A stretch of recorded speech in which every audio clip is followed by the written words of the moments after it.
whatever you wind up doing is exactly what you should be doing. And I have not behaved one single day of my life. Not one day of my life have I behaved, and I am fine. I need your help.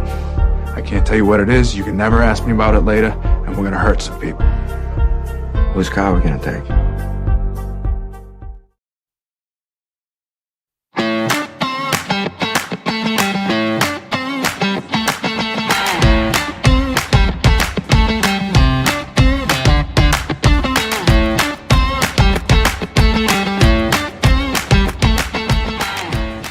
Happy St. Patrick's Day. Yes, indeed. This is the Nikki Medoro Show, live on YouTube every weekday starting at noon Pacific, or as I like to say, anytime you want to because it's on YouTube.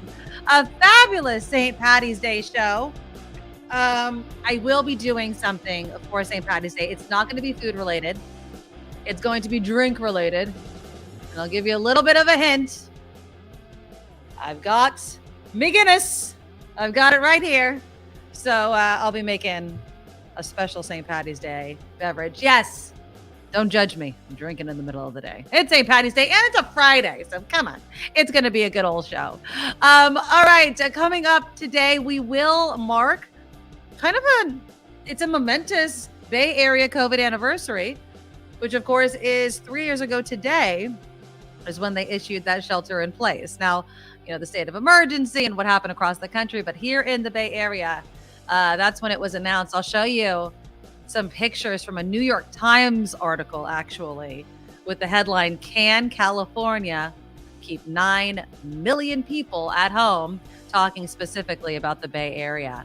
And in, kind of timing with this COVID anniversary is Oakland's Restaurant Week. Restaurants need you to come back and be respectful. And if you missed it yesterday, Wednesday, you have to check out the Why Do You Do It Restaurateur edition with Sam Elbandek, who's a longtime listener, viewer of the Nikki Medoro Show, getting great responses on it. Sam, I love to have you on, and so stay in touch with me. And again, we'll be doing the snake bite probably when Kim McAllister gets here. We'll try to drink some green beer. Mine won't be green though.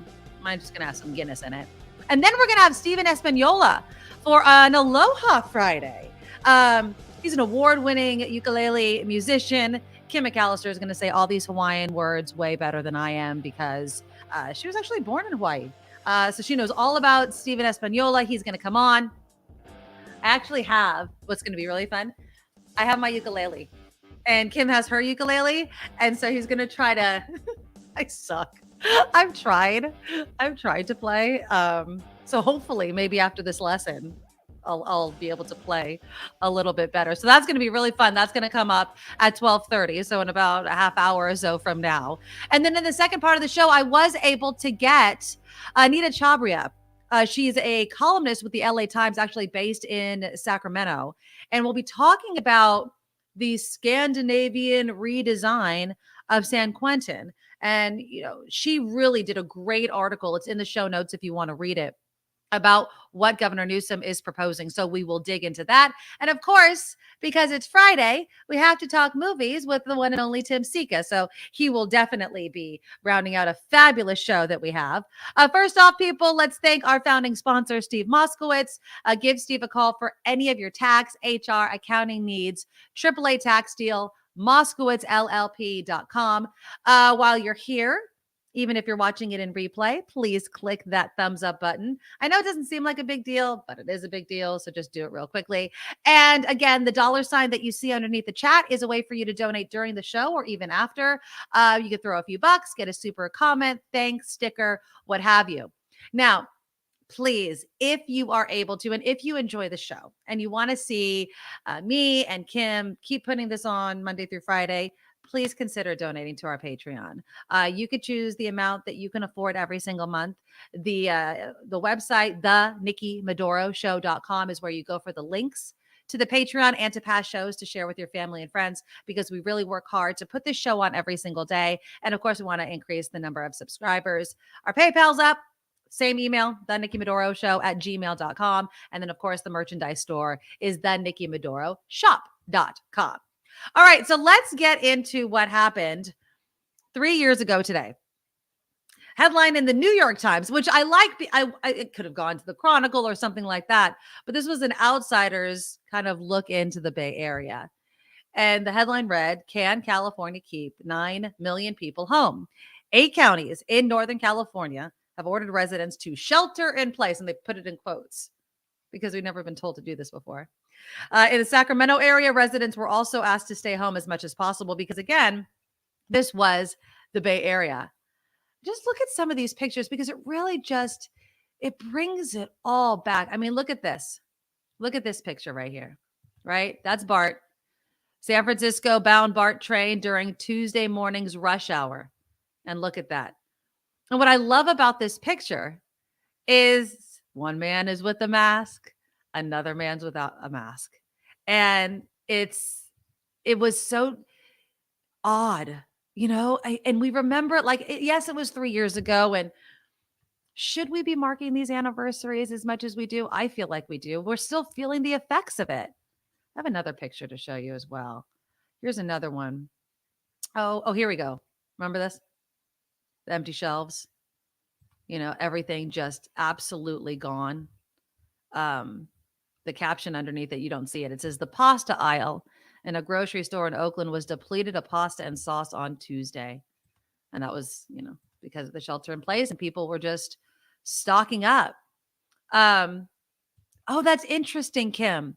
St. Patrick's birthday will forever trigger PTSD. Is it your birthday today? I know so many people who have a birthday today. Kim, is it your birthday today? Tell me. Happy St. Patrick's Day to everyone. And Kim, if it's your birthday, you know what I have to do. I will be doing this for you once I get, of course, confirmation that it is, because you don't want to hear me sing happy birthday if it's not your birthday. But if it is, I will definitely do it. Yeah, I know a lot of people whose birthdays it is today. And I think when your birthday falls on something that's not good, like if your birthday is on September 11th, or if your birthday is on, COVID, a COVID anniversary, some sort of tragedy, it must be really bad. It's one of those things where when you think back to where we were, I remember, walking into stores, and it's still weird to be seeing people with masks on. And I remember walking with one of my good friends, Leslie, and I was like, if you just dropped me or gave me a glimpse into the future, like 3 years ago, or at the time, like a year or 2 years ago, I would have been deathly afraid about what the hell was going on. And it's been insane. And again, we are coming out of it. I know some people are like, COVID has never left. I might have long COVID. I have somebody with a compromised immune system in my home. I'm still deathly afraid of it. Those sorts of things are still around, but I think largely, not that we've turned the page on it, but we're living with it. Dr. Peter Chin Hong says we're still losing 400 people a day in the United States to COVID. Now, in the grand scheme of things that can kill us, you have to weigh how much those numbers mean to you. But it is still a lot of people every single day. So it's something we can't forget. I mean, as we come out of it, or as we adjust to life with COVID, we have to think about the businesses that were hurt by it. So it is Oakland Restaurant Week. And it started, I think, technically yesterday. A number of restaurants.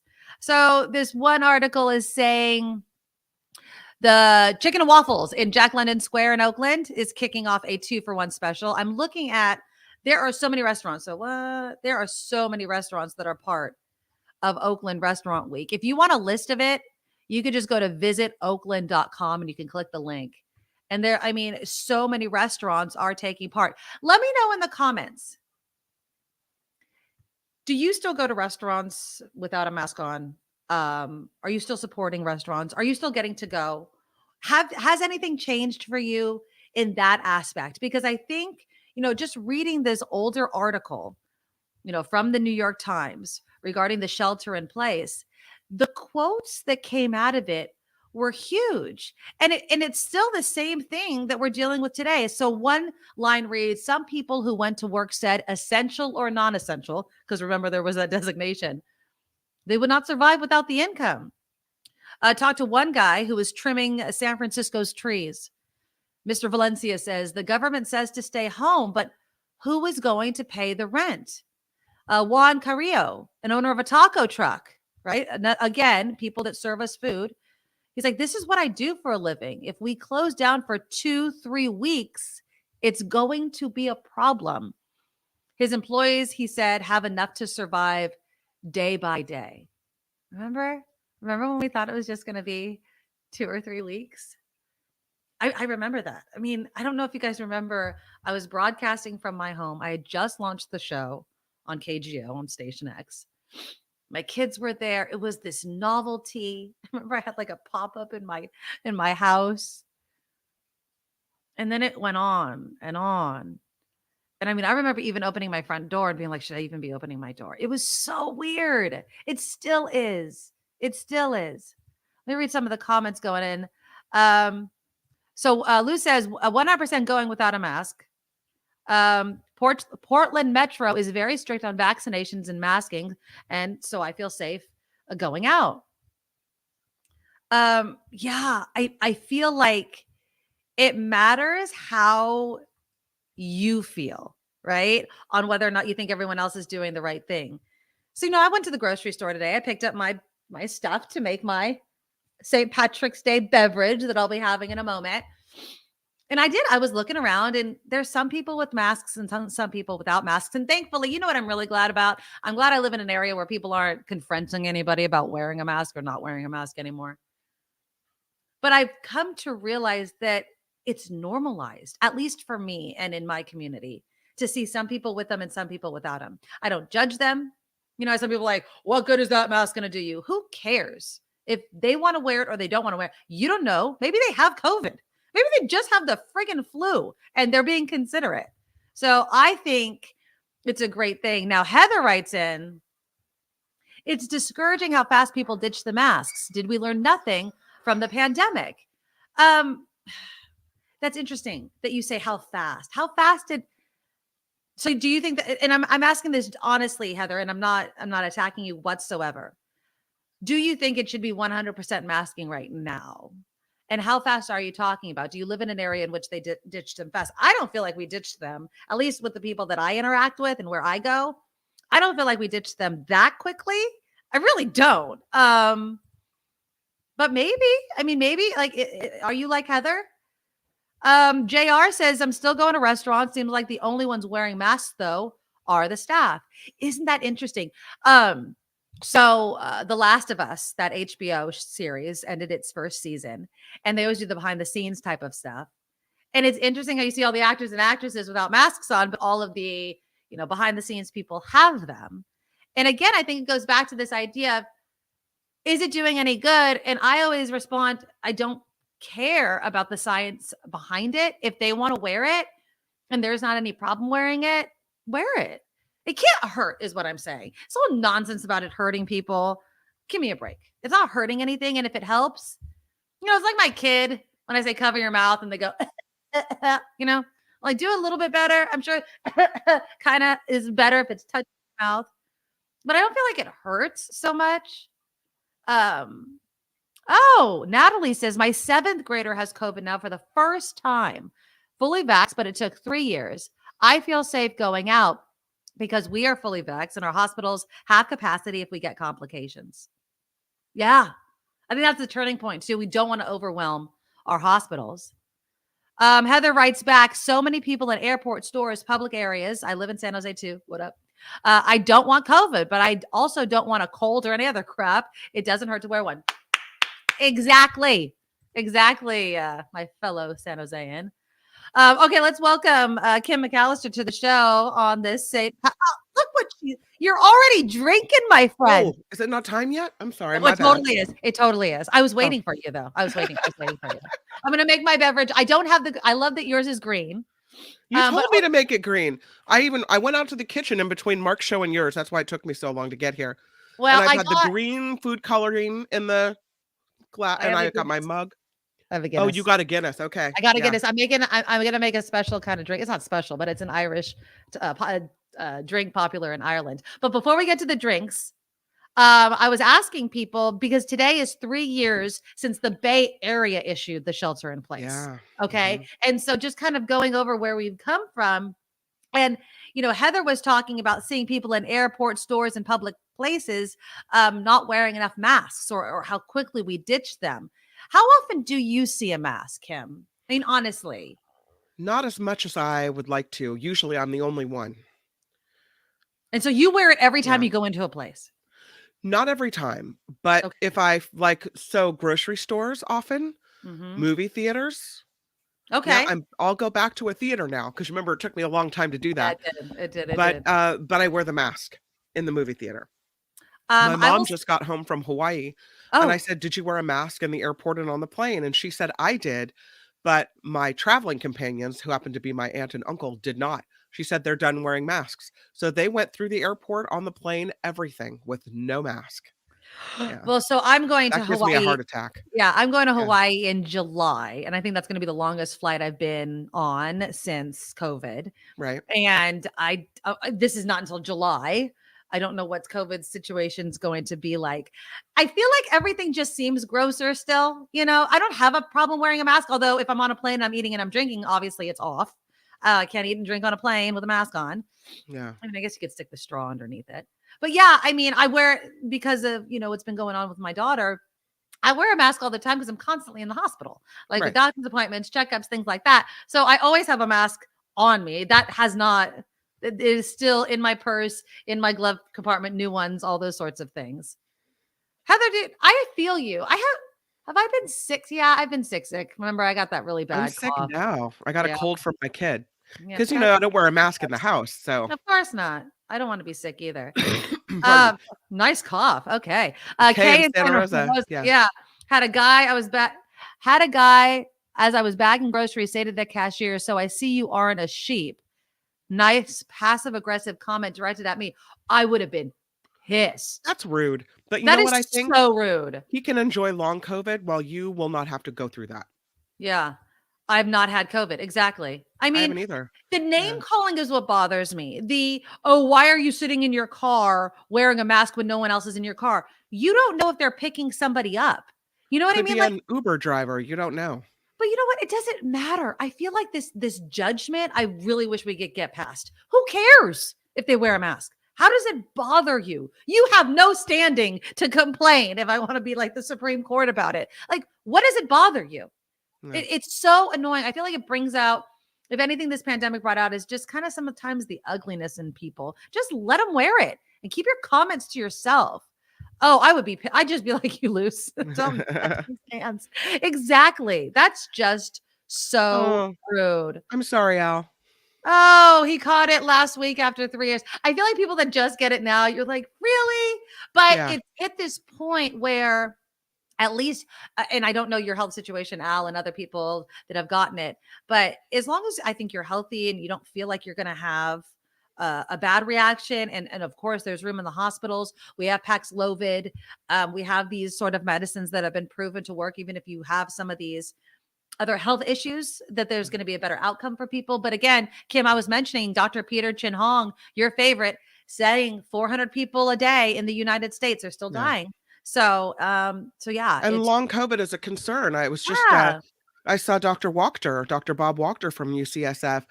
I think it was Dr. Wachter who had tweeted out, or maybe it was Rutherford, one of the UCSF infectious disease medicine guys, was tweeting us something out about a study that was done between long COVID and the effects of heart disease. And so there's a lot of things that, maybe we don't even know down the road that COVID has affected. It's a scary thought because so many people have had COVID and now they're thinking, oh, what's next? Right. Because I got that. Now what? Exactly. But for people who haven't had it, it's a great reason to keep, being careful. Yeah, exactly. Natalie says, I don't judge anyone still wearing masks, but most catch it from people they socialize with unmasked, not strangers they pass briefly in public. I bet you're right. I mean, obviously it's very hard to prove something like that, but of course you're hanging out. Like Kim got a cold from her kids, because that's going to happen because kids love to love on you, especially when they're not feeling well, And I told my kids they could stop wearing a mask at school.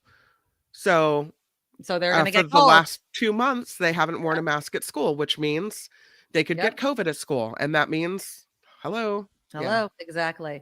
I It's have funny. my COVID test here and I'm negative. Oh yeah. Colds exist. And that's the whole thing. Like my daughter, I had to test my daughter because she had a cold. And and if it has a sore throat or a cough immediately, but if you're stuffy too, you have to weigh it. And so I have a ton of, obviously I have to check the expiration dates on some of them, but because you can get free ones through your insurance. I think you have like up to 8 tests or something like that. But I just got an alert on Facebook, like a memory. And it was the memory of the Warriors no longer playing and Tom Hanks and Rita Wilson getting COVID and all this. Remember, it was like, well, if Tom Hanks got it, this is really serious. It was so, Lori says March 12th was on phone pre-interview, heard NBA canceled seasons. Kids were sent home. Teachers told at least 3 days. Immediately made a YouTube channel for school so you could post video and read aloud to kids. Yeah. I had my son had an amazing teacher who transitioned really, really well to online learning. I mean, she had it down. And again, the whole impact on not just restaurants, because some did and some didn't. There are some teachers maybe who are older who didn't go get the tech right away. Exactly. And there are other teachers who just were like as good as they were in the classroom. Exactly. But I think it was a challenge, and everyone kind of approached it with, this is going to be different. Mm-hmm. And we're going to, give them some grace to have some time to figure out what they're doing. And they did. Exactly. Okay. Well, coming up in about 10 minutes or so, and we see him he's in the chat room. Steven Espaniola is in the chat room. Oh, look at him. So Kim McAllister is you're social media friends with Steven, right? I am. And I did a story on his mom. Mm-hmm. So that's how we met. But I am, a proponent of all things Hawaii. I was born in Hawaii. Which I shared with everybody, and people didn't know that little trivia fact. Oh, yeah. So I have strong connections to Hawaii. I really love it. Born there, got married there, honeymoon there, go there every year. Right. It's a happy place for me. And so when I connected with Steven doing a story, we ended up becoming friends. And so he is an award-winning Hawaiian musician. Absolutely amazing. In Hawaiian music, the falsetto is really important. Okay. So he sings in the falsetto. He's won awards for it. He's awesome. Yeah. I'm so excited. So do you have your ukulele? I have to go grab it. Yeah. So you have yours? Oh, okay. I was kind of scared this morning because we moved. And so, boxes. And I go, oh my God, because it's my daughter's ukulele. I don't think that it's tuned. Uh-oh. So I don't know how I'm going to sound. Okay. I don't know if he can give any tips and tricks on quickly tuning it, but whatever. I can still learn how to play it. But my daughter insisted that it was not in her room. And I just, moms know. I open up this thing and I'm like, there it is. So I have this. So that's coming up after Kim's news, coming up in a couple of minutes. But before we do that, let's do a Friday beverage for St. Patrick's Day. So my friend, I am making today, I have 2 ingredients. Guinness, and hard apple cider. Oh, okay. What am I making? Tell me in the comments. What am I making? Anybody? These are the 2 ingredients. 2 ingredients. What am I making? Da, da, da, da. An Angry Irishman? Ooh, that's a good name. Yeah. Kim Schaffer comes in with the winning answer. It's a snake bite. Okay. So, and I have I wonder if I could do this. I want to show you me making it because it's one of those things where you have to get fancy schmancy with a spoon. So let's see if I could do this. Let's see. Okay. Can you guys see this? Try not to show my messy desk. Okay. So what you have to do is you first start with the apple cider. Okay. Let me put it in there.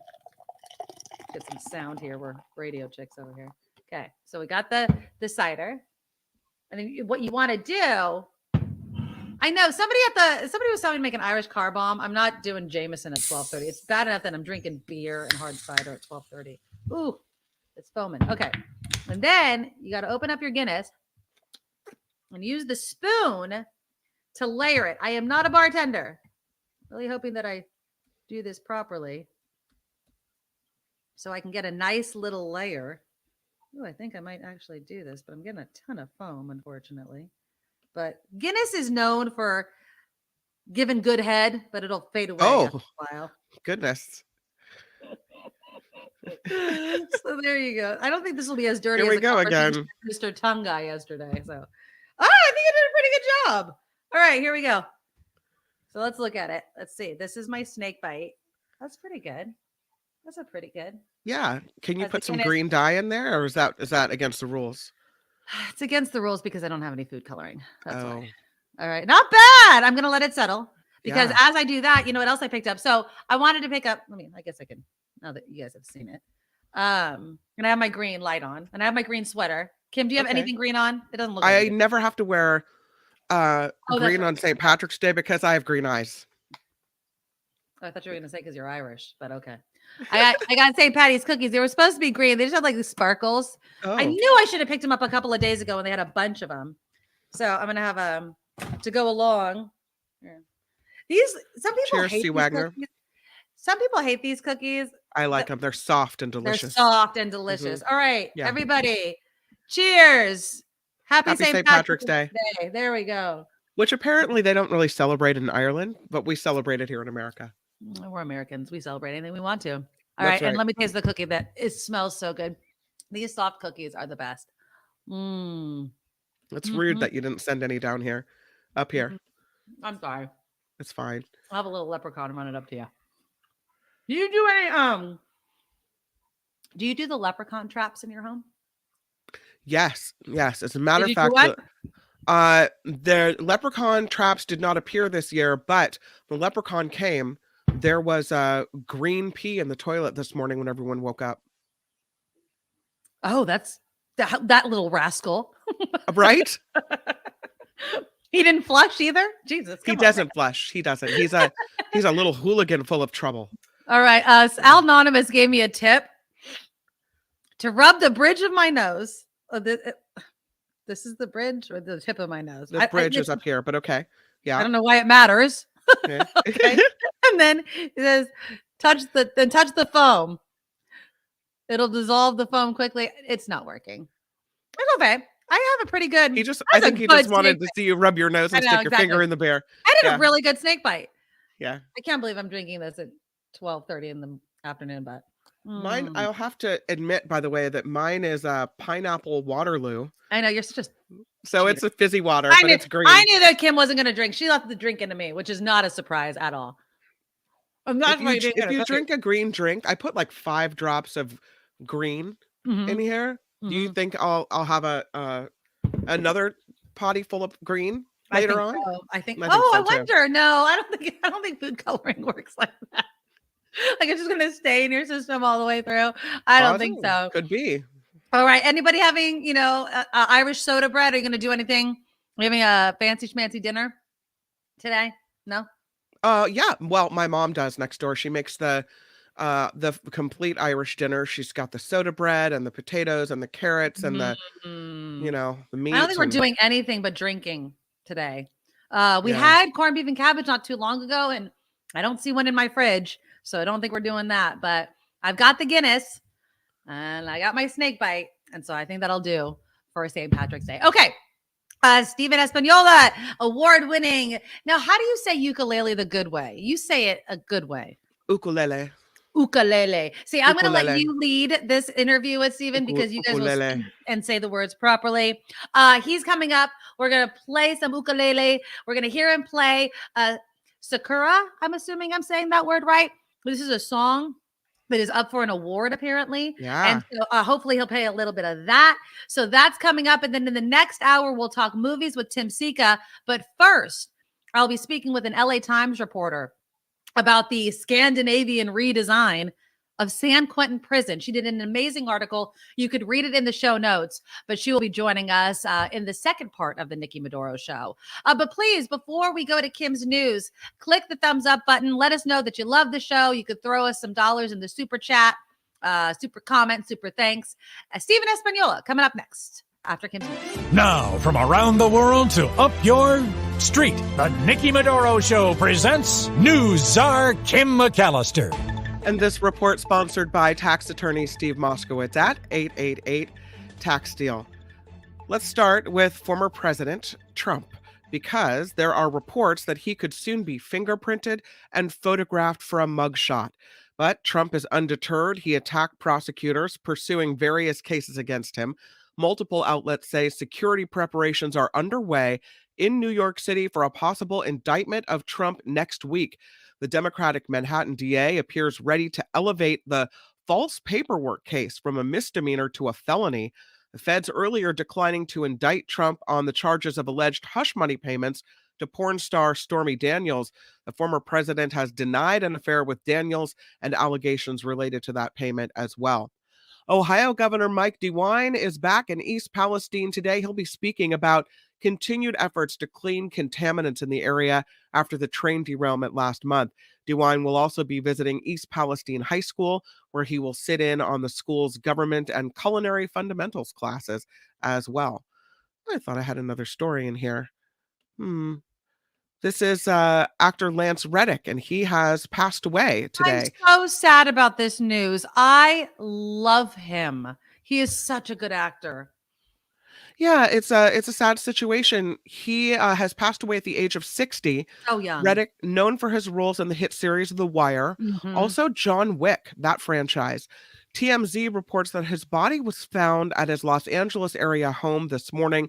His cause of death unclear, but police said it appears to be natural causes. Yeah. Reddick had been recently on a press tour for the upcoming film John Wick Chapter 4.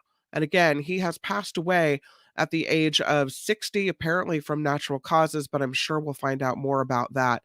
So were you a fan of The Wire? I know that Chip Franklin loved that show He so got much. me into The Wire, and I always credit Chip. Like, he would not shut the hell up.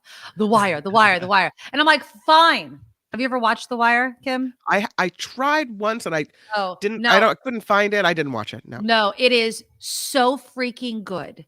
And what's interesting about The Wire and watching it now is, the whole cell phone, burner phones, wires, it's totally different now, but it was so interesting. And there's always this one season where they talk about, consolidating, for lack of a better word, Right. drug addicts in one sort of neighborhood so you can get services and kind of it can be like caught right there. Just so many societal, racial issues, prisons, bad cops, good cops. There is a reason why people talk about The Wire still to this day. Hands down, fabulous series from beginning to end. You should watch it. Absolutely, you should watch it. Okay, will do. Want to tell you about this story about Silicon Valley Bank. Okay. Senator Ted Cruz, that really should be all I have to say, right? Is blaming the downfall of Silicon Valley Bank on the Federal Reserve in San Francisco, which he says is fixated on so-called, what, Nikki? Woke practices, if you guessed that. No, woke. It's woke. Everything's woke. I swear to Yeah. God, these Republicans need to get another word in their vernacular. He's calling for an oversight investigation into the bailout. The Texas Republican says the Fed is fixated on environmental and social concerns instead of fundamental risk management. In a letter, he blasted the bank for hiring a chief diversity, equity, and inclusion officer at a time when they didn't have a chief risk officer, which maybe he says they should have worried about a little bit more. So, yeah. The Oakland Diocese is considering filing for bankruptcy. The former priest there says he was kicked out of the church for speaking out about abuse cases. That was former priest Tim Steer. Bishop Michael Barber posted a letter yesterday, said he's learned about 330 cases against the diocese. A new state law in effect this year says those who were sexually assaulted on or after January 1st of 2009 can sue their alleged abusers for financial compensation. So we saw that story yesterday come out for the Santa Rosa Diocese. They are filing for bankruptcy protection. And now looks like they're filing possibly or could file in Oakland as well. So, yeah. The California congressman is trying to make a 4-day work week a federal law. Mark Takano says it's a chance to make common sense changes to work standards passed down from a different era. He reintroduced a bill that would knock the typical 40-hour week down to 32 and mandate overtime pay for anything after 32 hours. He feels it would give people more room to live, play, and enjoy life outside of work. We all need a little bit more of that. This report sponsored by tax attorney Steve Moskowitz. For more than 30 years, Steve has put his tax knowledge to work for individuals and for businesses. So if you need help with your taxes, you can call Steve at 888-TAX-DEAL or MoskowitzLLP.com. I'm Kim McAllister on the Nikki Medoro Show. All right. I am so excited for this next guest. I have my ukulele ready. Oh, I have to go get my ukulele. I'll be right back. Okay. You need to hurry up and get your ukulele. Okay. So we usually do a segment and it's called Why Do You Do It? And we also want to start possibly, if he's up for it, maybe an Aloha Friday, get some nice Aloha music. Let us welcome award-winning musician Steven Espaniola to the Nikki Medoro Show. Steven, Aloha, thank you so much. I am so excited. I have my ukulele. That's incredible. Full disclosure, my friend, I have no idea how to play this thing. I'm going to Hawaii in July. And I'm hoping to maybe even get a ukulele lesson in and bring my own ukulele. Of course. I don't even know if it's tuned. Can I just play you? Yeah, let's hear a little bit and I can Let's hear a little bit. Okay, so I don't hold anything up here. You just want me to strum it? Not okay. yet. Yeah. Okay. So let's hear that top string. Okay. It's pretty close. Is it? Okay. Yeah, here's the how about second string. the second one? Not close at all. Okay, so while we wait for Kim to get hers, anybody that wants to know, Steven Espaniola, you are up for an award. Now you are up for, I'm not even going to try to pronounce the name of the award because you and Kim are the ones that can speak the Hawaiian language properly. So tell us a little bit about, it's a Hawaiian award that you're up for, correct? Correct. Yeah, it's the Nahoku Hano Hano Awards, and so it's basically the equivalent of a so people call it a Hawaiian Grammy. That's so right. it's sort of like what the Grammys are, but in Hawaii. Hey, Kim. Hey, she's got hers. I've got. So Kim, my ukulele is not tuned. So he's going to give me. But I want you to finish, Stephen. Tell us a little bit about the award you're up for, the songs that you're up for. So I have a song called Sakura, which I wrote with a good friend, Puni Patrick, who happens to live in Kauai. And we submitted for, this is the first time I ever submitted my work for any sort of Nahoku Hano Hano Award consideration. So we entered the Hawaiian single category, the Hawaiian music video category, the Hakumela category, which is the Songwriters Award, and then also for Single of the Year. So we're super excited. You know, a lot of it is it's you have to do a lot of campaigning, which I'm not used to doing. So there's a lot of that. Yeah. That reminds me a little bit of something like the Oscars, where you have to get it out there. Exactly. In the show notes of this show, you guys, you'll see the link to the award page that you have on your website, and so you guys can check it out there. Could you play us a little bit?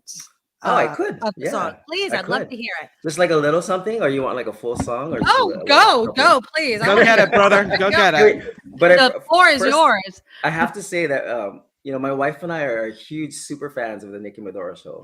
Oh, you are so sweet. Look, I'm completely honest. So at the start of COVID, my wife works at home. She would have you on the other format. I won't mention names, but every single day, Kim and Nikki would wake us up in the morning. So that makes me I feel so like happy. you guys are my closest friends. Oh, that makes me so happy. We are. I am so excited, and thank you. A new friend, and I'm so happy to have you on the show. Please take it away. The floor is yours. I'll just play a little something. And this is actually a song that I teach a lot of my beginning students. Okay. Because it's only 2 chords. The key of C and then G7. A song called Ikona.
Woo! Love it. I love it.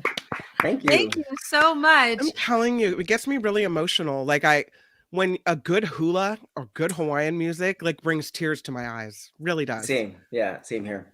Yeah. I love that. Okay, so now that we have our ukuleles and Kim is here with hers, Kim, do you know any songs on? No, but you know what? My entire family plays ukulele, but And I how do do you not? How do you not? I listen. I sing. I will sing when they play, and that's it. Yeah. So you know the words to traditional Hawaiian songs is what I'm hearing you say. Often. Mhm. Yeah. Okay. All right. So I know you probably can't help me tune my. I don't know. Can you help me tune my? That second string that you played, the first one's called the G string, the up here. That one sounded pretty close to in tune. That second one is a C. Let's hear that one again. Oh yeah, that's way off. Kim, Yeah, play that one, yours. so that one should go down a little bit. It's a little high. So it's this top Yep. one, and I turn it clockwise. On yours, I think you have to turn it. I'm trying to see. Towards you. Towards Yeah, me. counterclockwise it, I believe.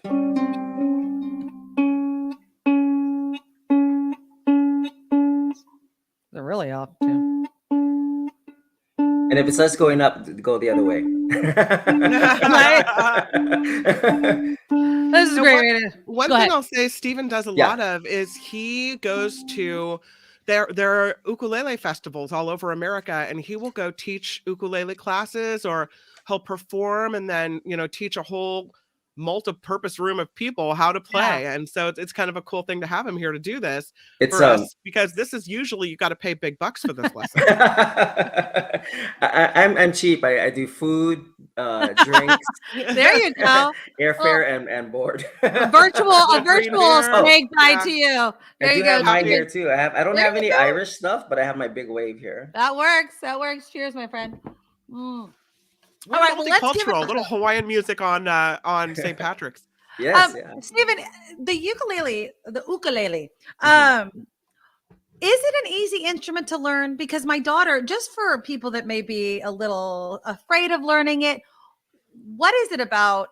Because I've heard that this is the instrument to learn on because it seems to be simple. What are some tips and tricks that you can give for people if they're interested? It is a popular first instrument because it's a non-threatening instrument. Just look at it. It's like it's so approachable. It's the strings aren't like guitar strings, so they're not metal, so they're nylon strings. You don't hurt your fingers as much, right. Exactly. That's the number one thing is a lot of people get turned off of guitar because it's just so hard to fret those chords. But the ukulele is so easy. There are even the first chord I played in that song, Ikona, is a C.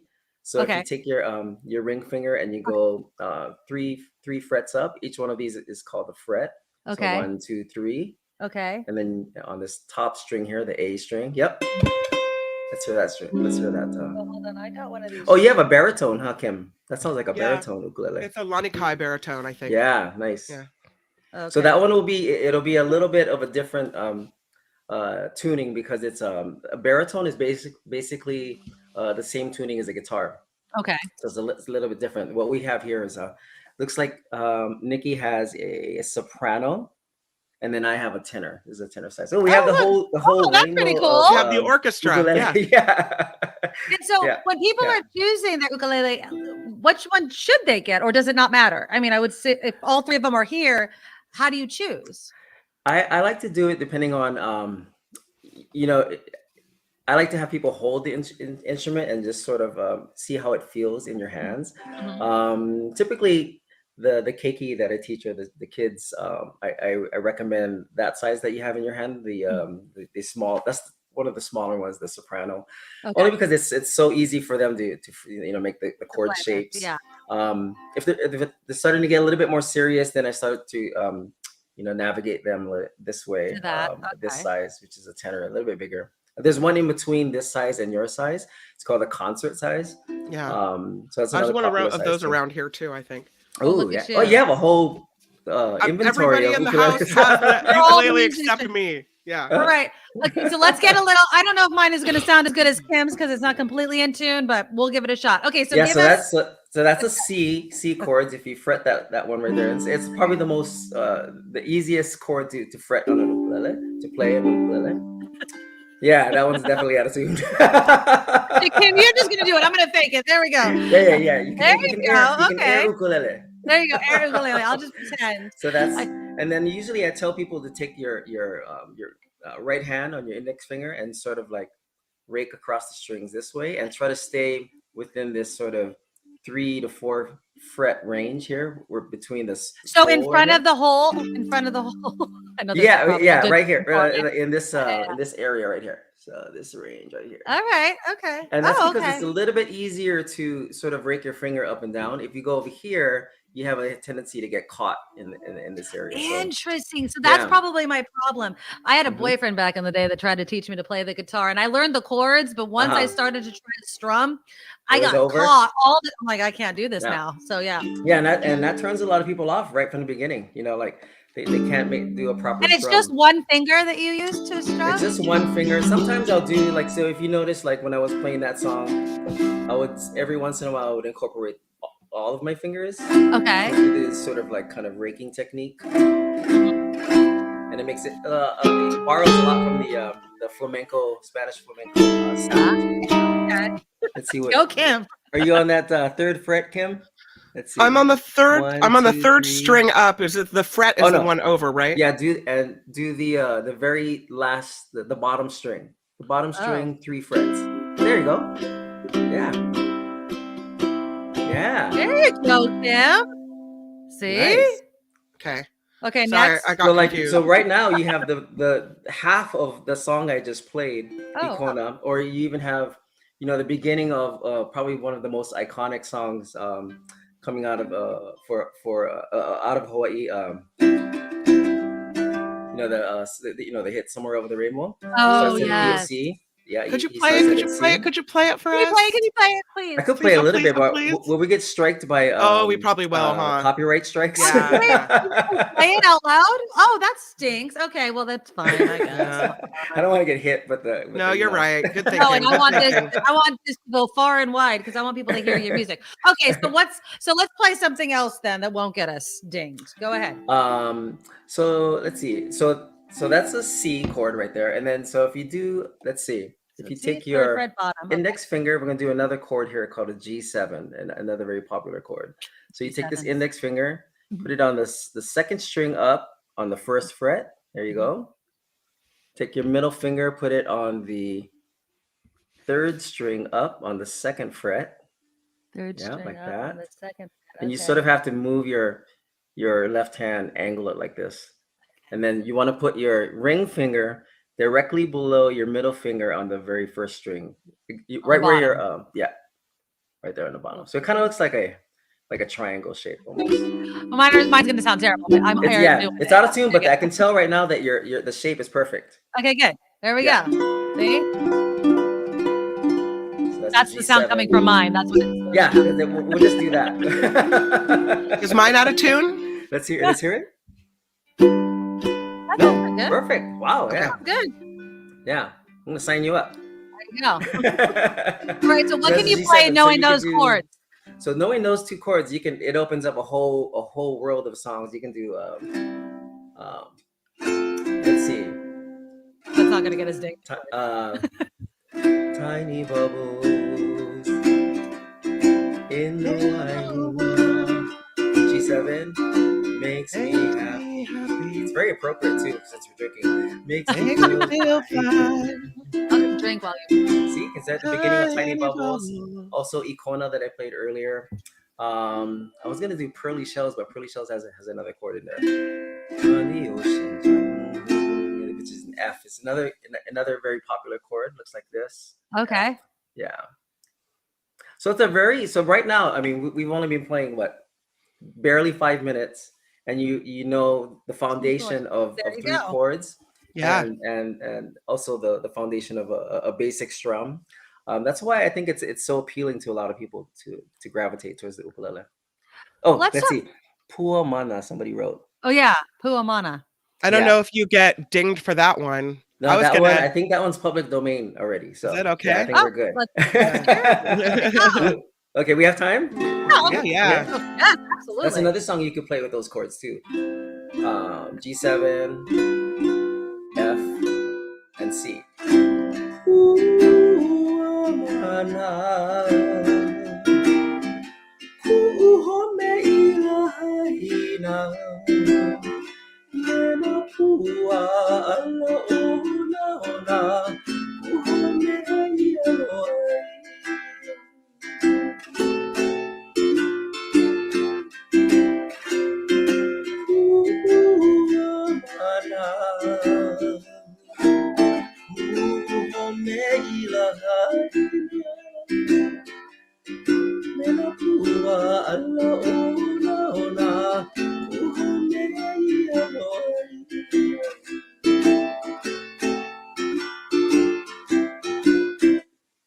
Love it. Oh, good. So you're at Noelani's like weekends often, right? And so if you're on the peninsula, go see Steven Espaniola, have a tropical cocktail, and listen to him play. When are you there? I'm there every other Saturday. So I'm not there this Saturday, so I'll be there the next Saturday. Sure. So every other Saturday, you can look at my calendar at stevenespaniola.com. I keep it pretty updated. But yeah, come down. It's the closest you can get to Hawaii without paying the big bucks to go buy a plane ticket and go there. I mean, you were born in Hawaii and you moved to the Bay Area. I would imagine that you go back and forth a lot. We do, yeah. We try to. So my wife's sister lives in Kauai, so we tend to go there and we stay with them. But believe it or not, I actually haven't been back since the pandemic started. So you haven't. Yeah, I was going to ask. Definitely long overdue. Yeah, because beautiful hula, your wife. Oh man, is she a dancer? Oh really? So nice. She's gorgeous hula. Yeah. Thank you. I'll tell her. Well, before we let you go, Stephen, and I would love for you to play something on the way out that you can play. We do this segment called "Why Do You Do It?" Why music? Why? I know some people are like, I just love music, but what is it for you that I guess brought you into becoming the amazing musician you are today? Oh, thank you so much. I sort of fell into music by accident. My true passion growing up was to get into art, and so I was more of a visual person. And then I sort of stumbled into first the bass guitar while I was still in high school, and then everybody plays ukulele when they're going to elementary school in Hawaii. So I always had that as sort of my foundation. And so I started with bass guitar, and then sort of like when we needed a singer in our Hawaiian group, when I was playing bass guitar, our singer left, and I sort of volunteered myself to become the singer, having no prior singing experience at all, and sort of just faked my way through until present day. And I just sort of all of this music that I play is music that I grew up with and very fond of. Hearing it around the house, so it just kind of runs through my veins, and it's it's part of me. Do you play any music on your ukulele that's not Hawaiian music? I do. It's a great question. I do. Yeah. I sprinkle it here and there, especially at a place like Noelani's. We don't get an all Hawaiian sort of a crowd. There are some people who come there, and you get the typical person who shouts "Free bird," or always. You always have to. So I have a little bit of things that I sort of kind of sprinkle in throughout my set. Right. But it's versatile. It's a versatile instrument is kind of why I was asking. Totally. Yeah. That's we awesome. have that one. What's that Jason Mraz song? I'll play only a little bit so you don't get hit. Oh yeah. I'm yours, right? Yeah.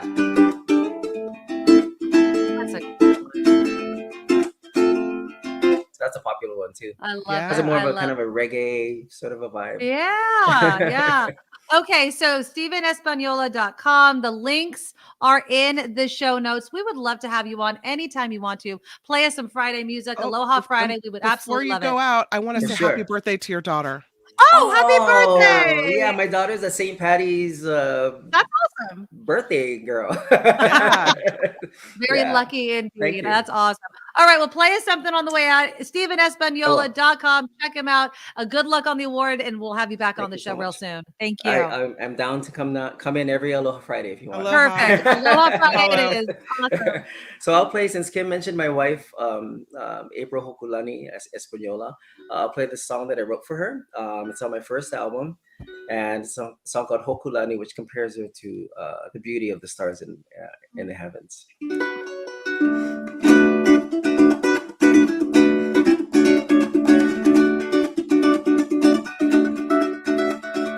Oh, eno kuyaloha, kahimea ho'o, eno like ole kohui, ona hoku o kalani. Oh, eno kuyaloha, kahimea ho'o, eno like ole kohui, ona hoku o kalani. Au he avale au e ipo, a ole no alike me o no kale hapa kua o ini hiva o kapua ini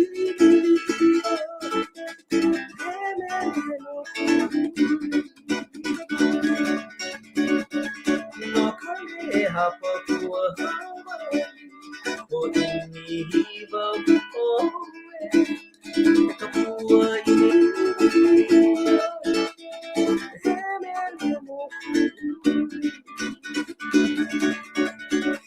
au he avale ipo, a ole no elike me o kaina mai ana kapuana kahimea ho'o he no like ole ko ona hoku o kalani, ona hoku o kalani, ona hoku o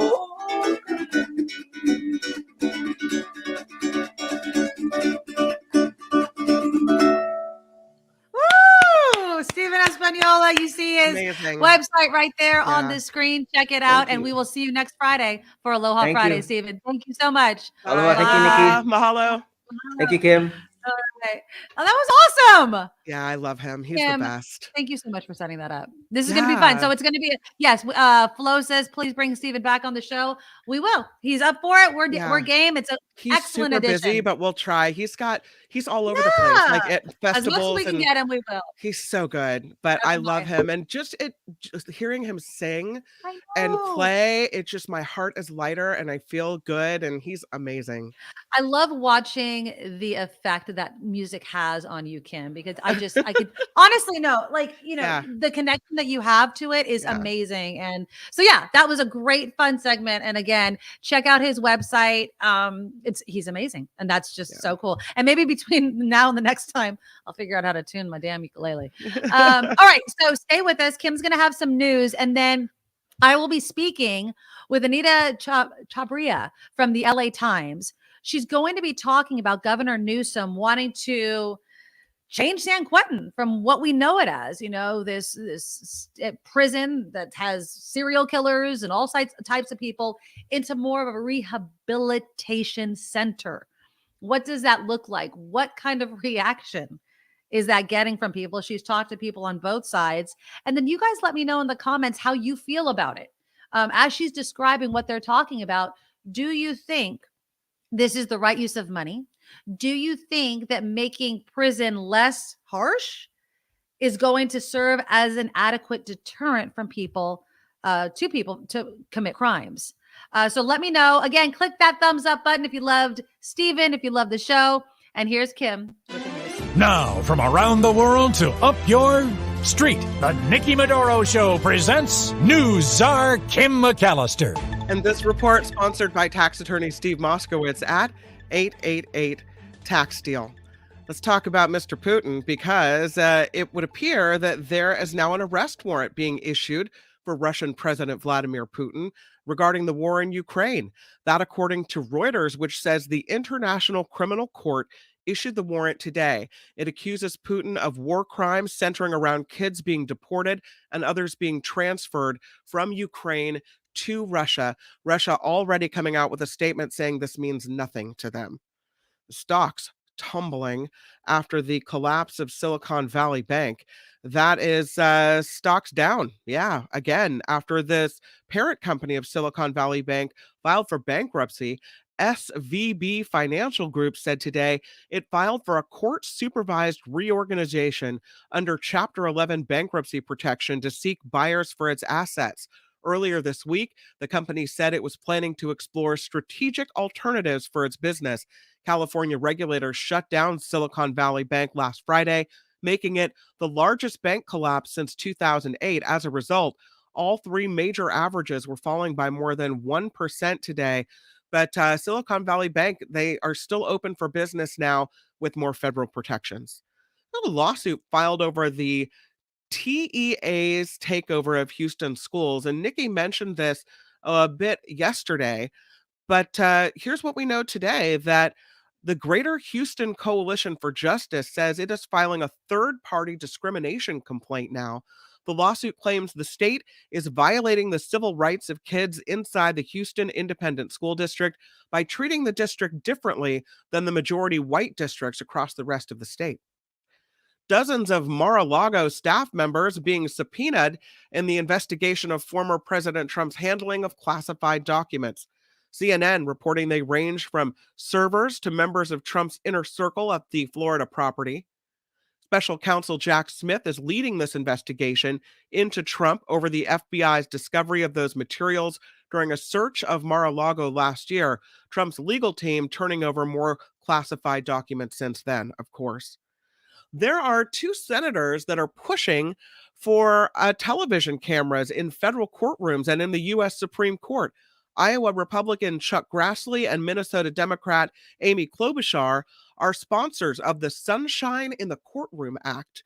Grassley says allowing TV coverage would give more transparency into the court system for the public, and that is what they are looking for.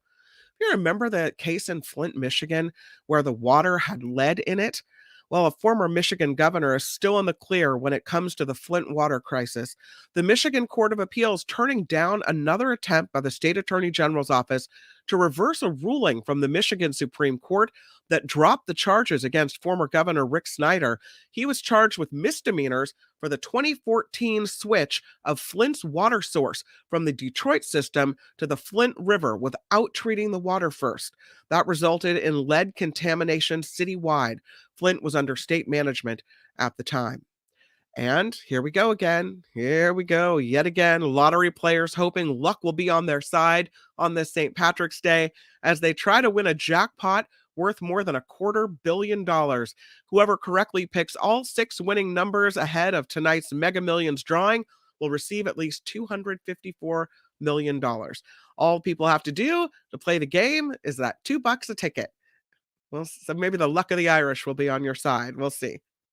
This report sponsored by tax attorney Steve Moskowitz. For more than 30 years, Steve has put his tax knowledge to work for individuals and for businesses. So if you need help with your taxes, check in with Steve. He's at 888 Tax Deal and MoskowitzLLP.com. I'm Kim McAllister on The Nikki Medoro Show.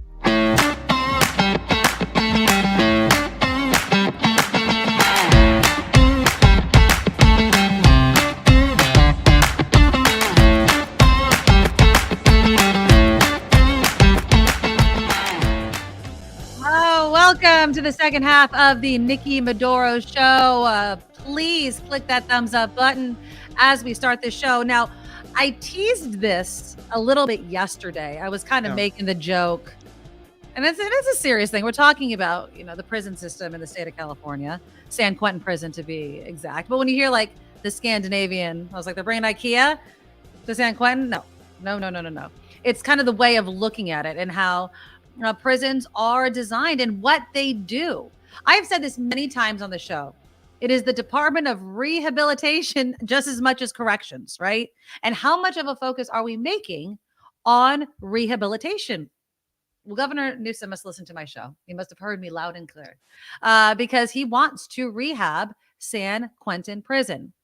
There's an excellent article in the LA Times that kind of dives deep into what this would look like and kind of the reaction of people. And it's written by Anita Chabria, who's a columnist for the LA Times. She's based in Sacramento. She's covered criminal justice. I want to welcome Anita to the show. Anita, thank you so much. Hey, thanks for having me on. Okay, so I guess first off, what is the Scandinavian philosophy when it comes to prison? So when we see this word Scandinavian in the headlines, can you describe it for us? That's exactly what I was trying to do because I think it's so nebulous. You're like, is it meatballs and IKEA? Exactly. That's what I thought. Like, what are we talking about here? But really, obviously the Scandinavian countries are very different. And so this is not a cut and paste of their criminal justice system onto ours, but it is this philosophy of rehabilitation and care. And the main point of it is that people don't just go into prison, they come out of prison. And in California, we have 35,000 people a year who come out of prison.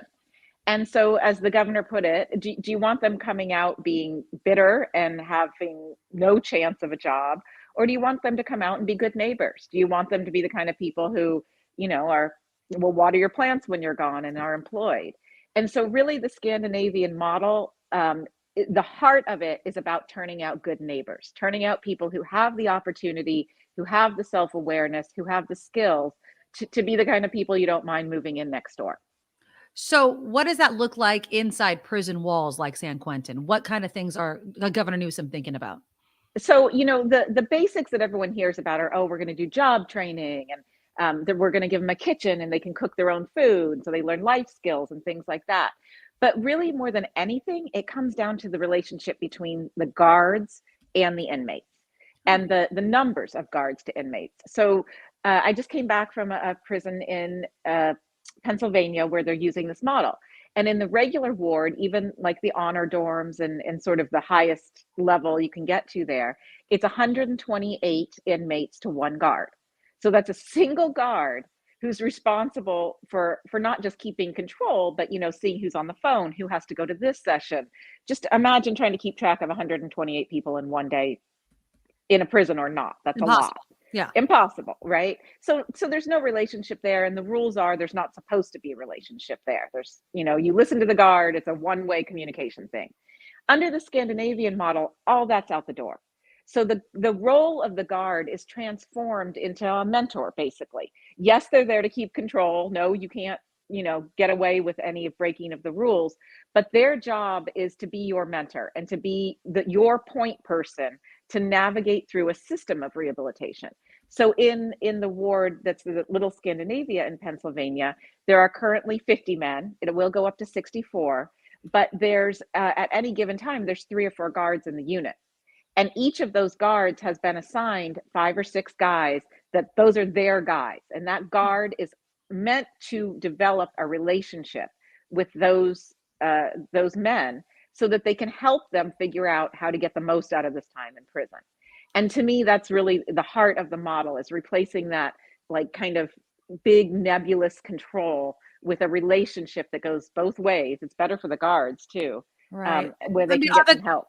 But are the guards, Anita, trained to do that? I mean, are we talking about taking the prison guards that they currently have and turning them into kind of these mentors and having this relationship? Because I can imagine similar, not exactly the same, but similar to police reform, there are officers and cops and sergeants stuck in their way of doing something and may not be on board. Do we get rid of these people? How would that exactly work? Well, I think that's going to be one of the huge challenges, right? Because you are asking a workforce to learn new skills, but all jobs evolve to a certain extent, right? And right now you're seeing prison guards in crisis. So the governor just said, he just finished his press conference in San Quentin, and he gave the shocking statistic that 10% of the guards in California's workforce have either tried to self-harm or contemplated self-harm. Oh, so imagine working in a profession where 10% of the profession is so stressed out and unhappy that they've contemplated that.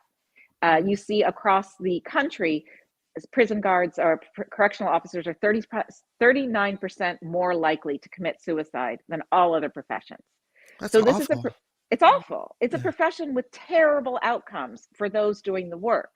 And the guards I spoke with at Chester, who have adopted this new model and who are all in on it, say that one of the biggest benefits is that stress is gone for them. They're not working in a place where, one, they couldn't keep track of everything they were supposed to keep track of, and two, they're afraid of horrible harm happening to them. So obviously, like, there's complexities. We have gangs, we have mental illness, we have drugs in prisons. I don't think that anyone is saying like we're going to snap our fingers and everyone's going to be happy, but this model has better outcomes for guards, for inmates, and for society if we turn out people who are going to be good neighbors. Why San Quentin as, I guess, the first prison to try to do this? I mean, could we have started smaller? Why was San Quentin chosen? So there's a lot of people say, well, yeah, why don't you start small and off in a corner somewhere? Yeah. So and not in a place that has lifers, right? Exactly. Something because like if your that. whole point is to rehabilitate, then why would you go to a place that's like the big house?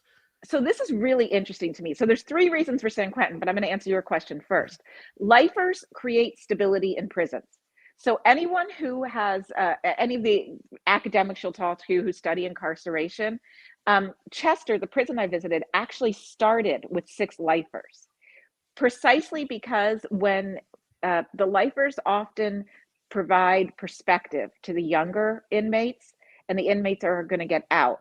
A lot of them have done the work, even though they don't hold so much hope of getting out, but they've put in the work and they've changed, and can provide the perspective that change is always valuable, and they provide stability. So it's just interesting that lifers are actually a key part of it. So 3 reasons for San Quentin. First, it is already the most progressive prison in California. It has the most programming. It's located in Marin, a wealthy community that's involved. There's tons of people that come into the prison already. So it's actually our most progressive prison. Second, the governor wanted to make a statement. Everyone in the entire country knows San Quentin. You say we're transforming San Quentin, it means a lot more than we're transforming Valley State, right? No one cares. And I think the I've lost my third part, but there was a third reason he chose San Quentin. I have to come back to it. Well, it's not, we have our viewers that are kind of weighing in, and some are saying, no, they're just going to want the real estate that San Quentin is on. So this is going to be a ploy. It's going to fail. They'll shut it down and they'll take it over. Is this just kind of a talking point? Because I can imagine politics are going to rear its ugly head in this whole entire thing. So thank you to the viewers. They reminded me of my third point. And Governor Newsom actually addressed this today. No, that is incredibly valuable real estate. But the third part of this model, and one of the things that's in crisis in incarceration in California, is that people are so far removed from their communities that it breaks bonds. It breaks families up. Yeah. So if you're from the Bay Area and you're incarcerated up in Susanville, where there's, it's remote, there's no way to get there, it's a 5-hour drive, you've broken that family bond, right? Like, you're not going to see your kids. You're not going to, you're just going to lose touch with your community. So what part of the Scandinavian model, and part of what they're trying to do in California, is create hubs in urban areas where people will be paroled out into that community, and where you can have easier access to those people so that you're not breaking up families. So Newsom actually, someone asked him at the press conference, this is so valuable, you could build condos here and make $1 gazillion. Right. But he expressed commitment to that idea of urban prisons over these remote ones. What kind of timeline are we talking about here?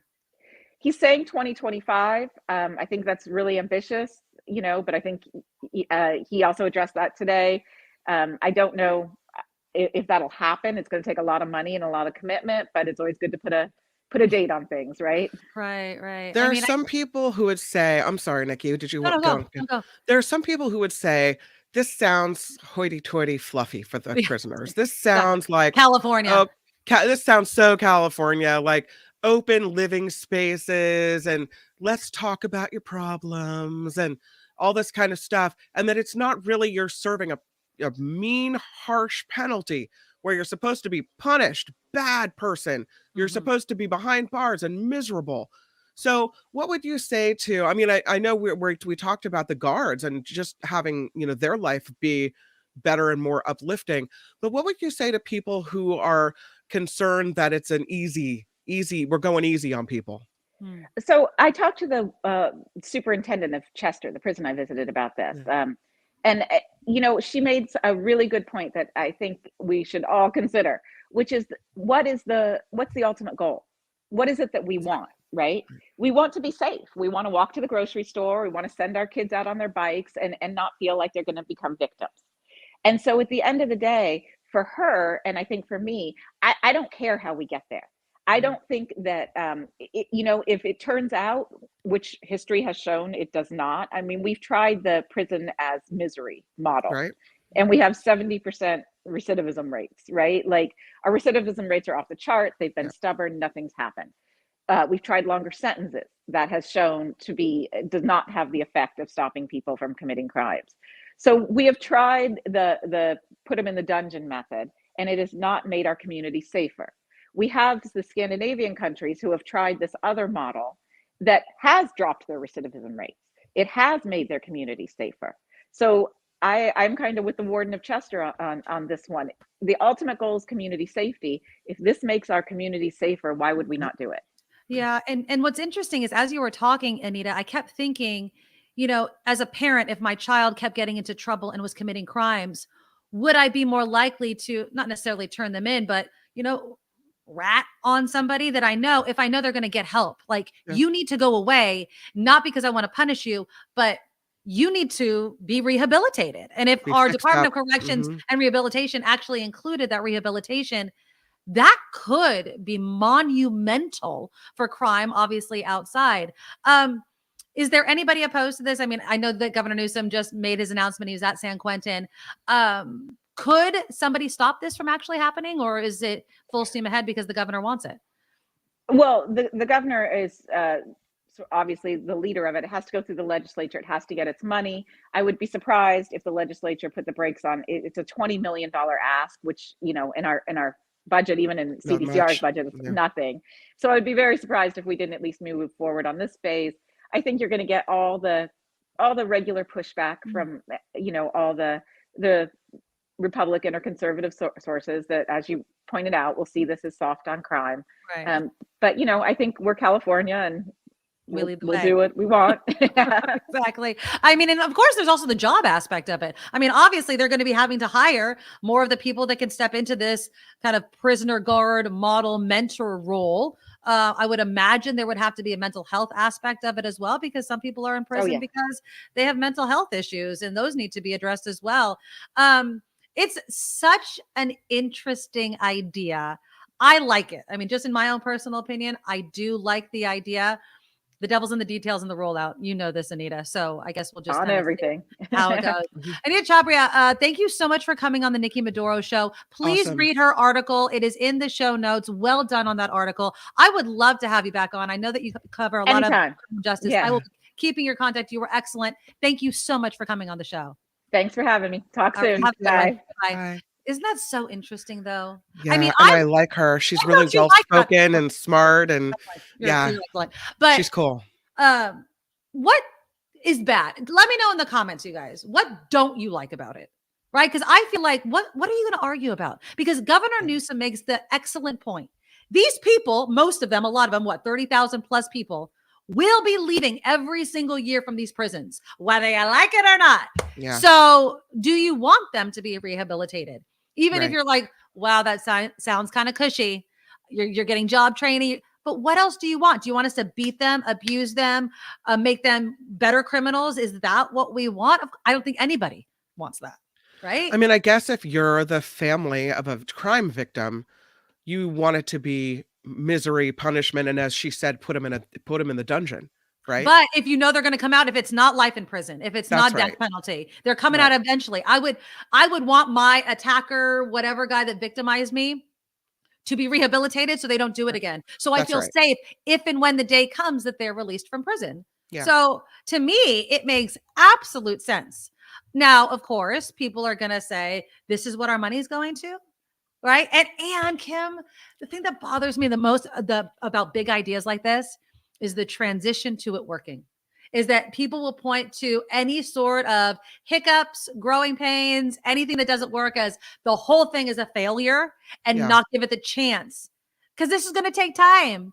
It's not like, oh, we're going to bring all these guards in and we're going to reduce the number of guard per prisoner and everything's going to be fixed. We know intellectually that's not going to happen. And yet, if 1, 2, 3 things go bad, many people want to throw the baby out with the bathwater. And I just hope we have the patience to see something like this happen. Well, she was saying it was really a drop in the bucket money-wise. Yeah.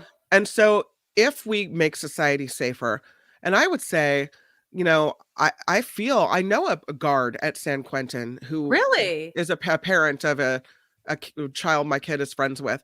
Oh, and he's a really wonderful person. And he's got a job that's like Debbie Downer all the time. So if we can make the life easier and better for guards who apparently have a high rate of suicide, that's great too. You know? You should ask him the next time you see him what he thinks about this idea. Oh, I will. Yeah. If he wants to come on the show, I don't know if he can, but if he wants probably to come can't. on, I know. It's like it sucks, but ask him off the record and we won't use his name. But because I am, let's see, my ex. Yeah, did I say he's a guard at San Quentin?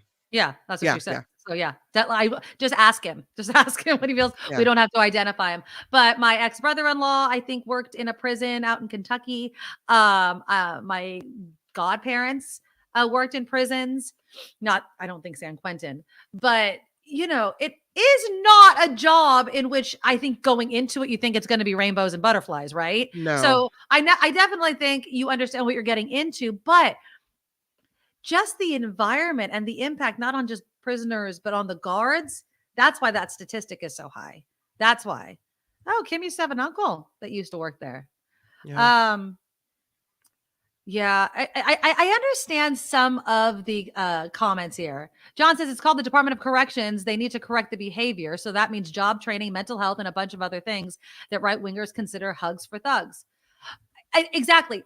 This is what I would say to anybody that's like, this is a ridiculous idea. What do you want a prisoner to look like when they get out of prison? And you have to use the word when, because not everybody stays in prison. Yeah. And Newsom is smart.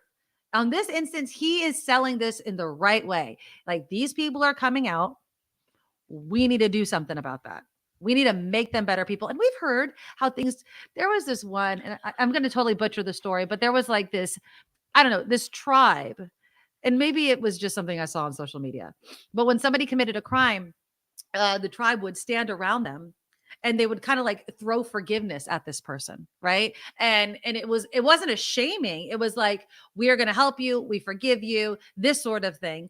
I mean, obviously it's different from our prisons, but what do you want to show the person that's done something wrong? Do you want to beat them and punishment constant, and then think that they're going to be a better person because of it? We know that's not true. We know that's not true. My worry with Gavin Newsom, though, is that this is going to make him look somehow soft on crime. And I don't think he is. No, I think he's trying to be proactive. He doesn't have a history of being soft on crime. So I would think that, you know, if he does end up running for president, higher office, what have you, this will be trotted out and used against him. Unless it works. That's why he's not going to run in 2024, Kim McAllister. He's going to give himself plenty of time to make all of his dreams come true. I like the idea, though. I mean, even if it's not perfect, even if there's a ton of growing pains, even if it takes a decade or two. I mean, 2025 is when he wants to start rolling this out. You got to give it at least 10 years to see the effects of something like that, I would say. Yeah. I mean, incrementally, you could probably, through kind of polling of the guards and talking anecdotally about things, but you have to also wait for these prisoners to be released back into society after going through this rehabilitation to truly see what the impact is. And all I know is I would much rather see, if I'm going to have to live next to a convict, that they have gone through rehabilitation than been like, nope, I joined a gang. I became a better criminal. And that was my reality in prison. And yeah, I'm going to be living right next door to you. Who wants that? Nobody wants that. And no real rehabilitation happens right now.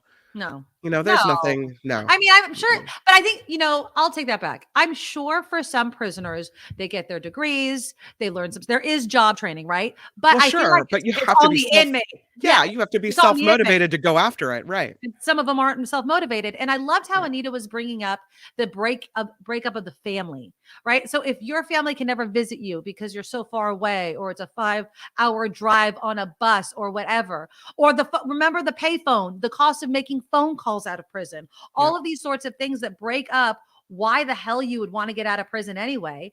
You're going to look for connection inside prison. And if those people aren't being rehabilitated also, then you're just becoming worse members of society, whether that society's inside prison walls or not.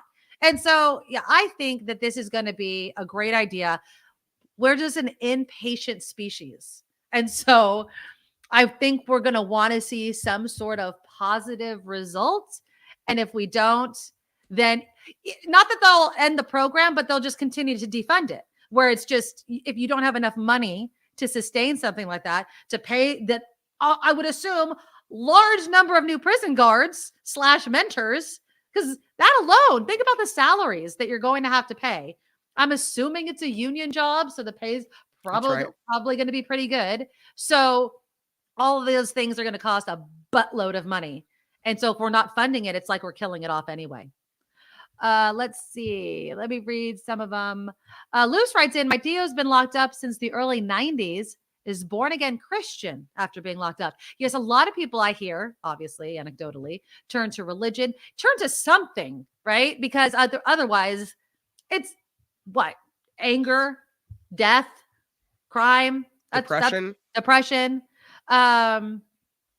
Moke says, soft on crime. Gavin can go out for dinner, no mask, hour before telling everyone you have to wear masks everywhere all the time. Yes, he is human and made mistakes. Very true.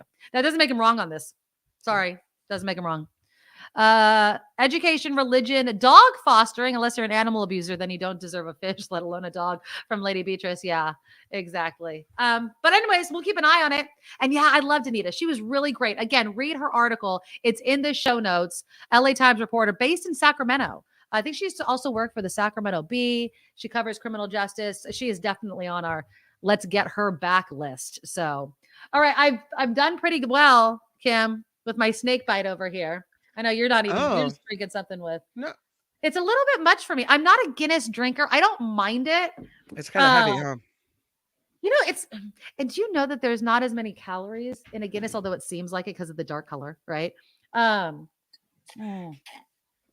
getting to the cider.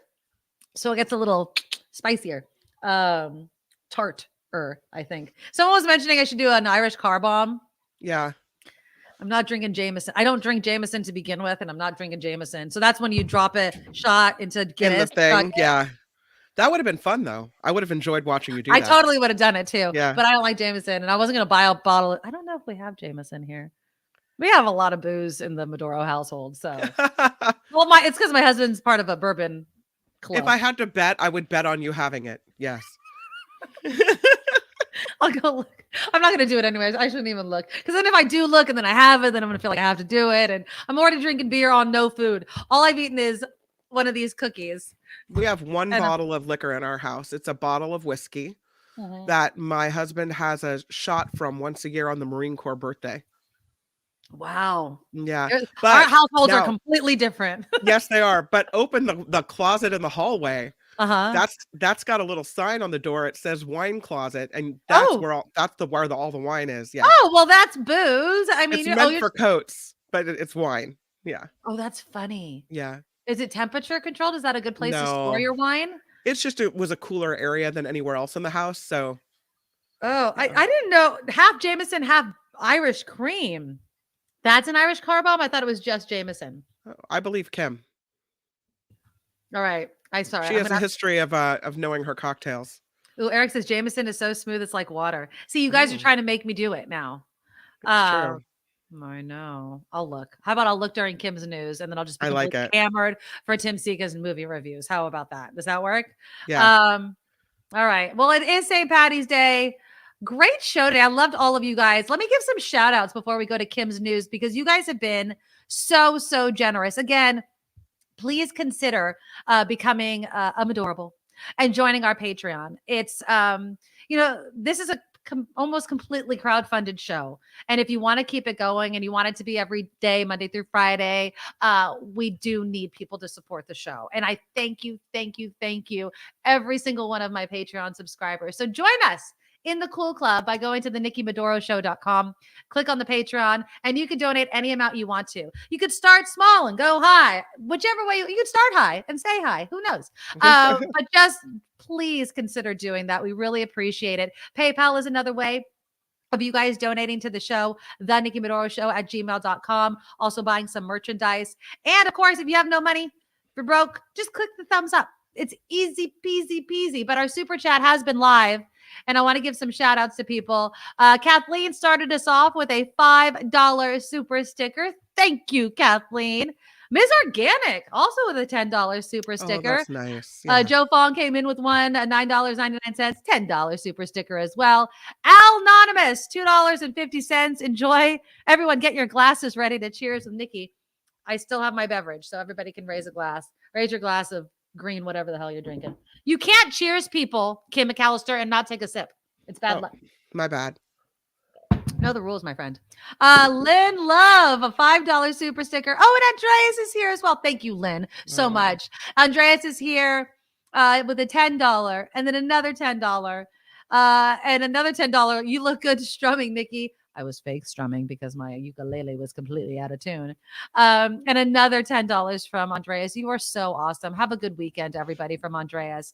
Mario with a $10 comment. The music segment is awesome. Kim, when can we hear you sing? You have a heavenly voice. That's so nice. Never. No, you were singing when he was Steven Espaniola. If you missed any of it, go back. He's amazing. I was tiny bubblesing a little bit. Yeah. You do have a good voice, though. You're so nice. Thank you. And then a $20 donation from our friend Amy. Thank you for continuing to stay woke. Stay woke. Happy St. Patrick's Day. Happy St. Patrick's Day to everybody. Kim, yes. Kim Schaffer did not respond to whether or not it actually is her birthday today. Oh, Sam's here. He gave us a $10 donation as well. That's nice, Thank Sam. you. Thank and you. And another $20 from Lou. You know what I prefer instead of money from Sam? Can he ship me some of those pancakes? Oh, I know. No, we have to go to San Francisco. Yeah. We have to. We need to spend the whole day. We need to start with brunch. This is what I brainstormed. We'll start with brunch. We'll go to Towns End, right? And then we'll go have some cocktails at the Red Jack Saloon and some at the bar. And then we'll go eat at the new spot on Polk, again, Sam's other restaurant. And then we'll just have a grand old time being hammered. And then can we go heckle our former coworkers that are now at KCBS? Yes, we can. We can always do that. $10 super sticker from Rosalie as well. You guys are so generous today. Thank you. Really and Luce, I don't know if I said thank you for the $20 super sticker. Luce. Thank you. Thank you. Thank you. All right, guys. Oh, she said my birthday is April 14th, not today. That was a typo. Okay. I was going to sing to you. Was it anybody else's birthday today? I feel like there was other people's. If it's your birthday, I'll sing to you after Tim Sika's. It was Steven Espaniola's daughter. And it was my husband's birthday yesterday. Oh, I never sang happy birthday to your husband. You know what he is, though? He is anti-birthday. It drives me insane. Anti-birthday or anti-birthday song? Anti his own birthday. So he'll celebrate other people's birthday, but like he doesn't tell anyone at work that it's his birthday. He doesn't want it acknowledged in any way. The family parties that happen for everyone else, he always declines. He doesn't like himself celebrated. Oh, not me. I have birthday month, and my birthday's towards the end of the month too. So I love it. You know what I tell my mom? Like every birthday is a big birthday because you don't know when it's going to be your last. It's the truth. So celebrate every single one. Like don't wait for the fives or tens. Every single one. You know what? If there was ever a day where you should celebrate yourself, please celebrate yourself. Okay, we have Tim Sika in the wings. Let's do some news. We'll talk some movies and what you should watch. Here's Kim. Now, from around the world to up your street, the Nikki Medoro Show presents News Czar Kim McAllister. And this report sponsored by tax attorney Steve Moskowitz at 888 Tax Deal. Let's go. Let's go do some news. How about that? Let's go back to Vladimir Putin. Why don't we? It's a big day for Big Vlad. Big Vlad. Russia doesn't think much of an arrest warrant issued for President Vladimir Putin over the war in Ukraine. A foreign ministry spokeswoman saying decisions by the International Criminal Court have no meaning for Russia. The warrant accuses Putin of war crimes as it centers around children being deported and others being transferred from Ukraine to Russia. Are they stealing children? The EPA's leader says some states rejecting shipments of toxic waste from the train derailment featured here in East Palestine, Ohio, are not being helpful. These states that are refusing the waste. Well, who wants it? Who wants the waste? I mean, it seems to me reasonable to say, please don't bring toxic chemicals to my state, but okay. In fact, Michael Reagan went a step further when he said blocking a shipment is unlawful. He explained that Norfolk Southern is required to comply with a law known as the Comprehensive Environmental Response Compensation and Liability Act. So they are telling people states don't reject shipments of toxic waste. A former Minneapolis police officer convicted of killing George Floyd is now pleading guilty to tax evasion.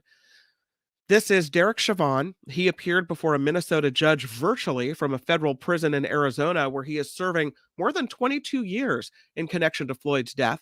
In July of 2020, Chauvin and his ex-wife were charged with 2 counts of tax evasion for underreporting and neglecting to pay state taxes for over a period of 5 years. More people in Monterey County are heading back home after all of the recent storms.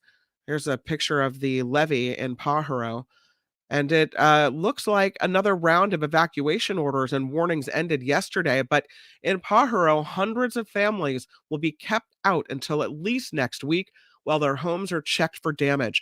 Crews also need to inspect wells that flooded, which may have contaminated tap water.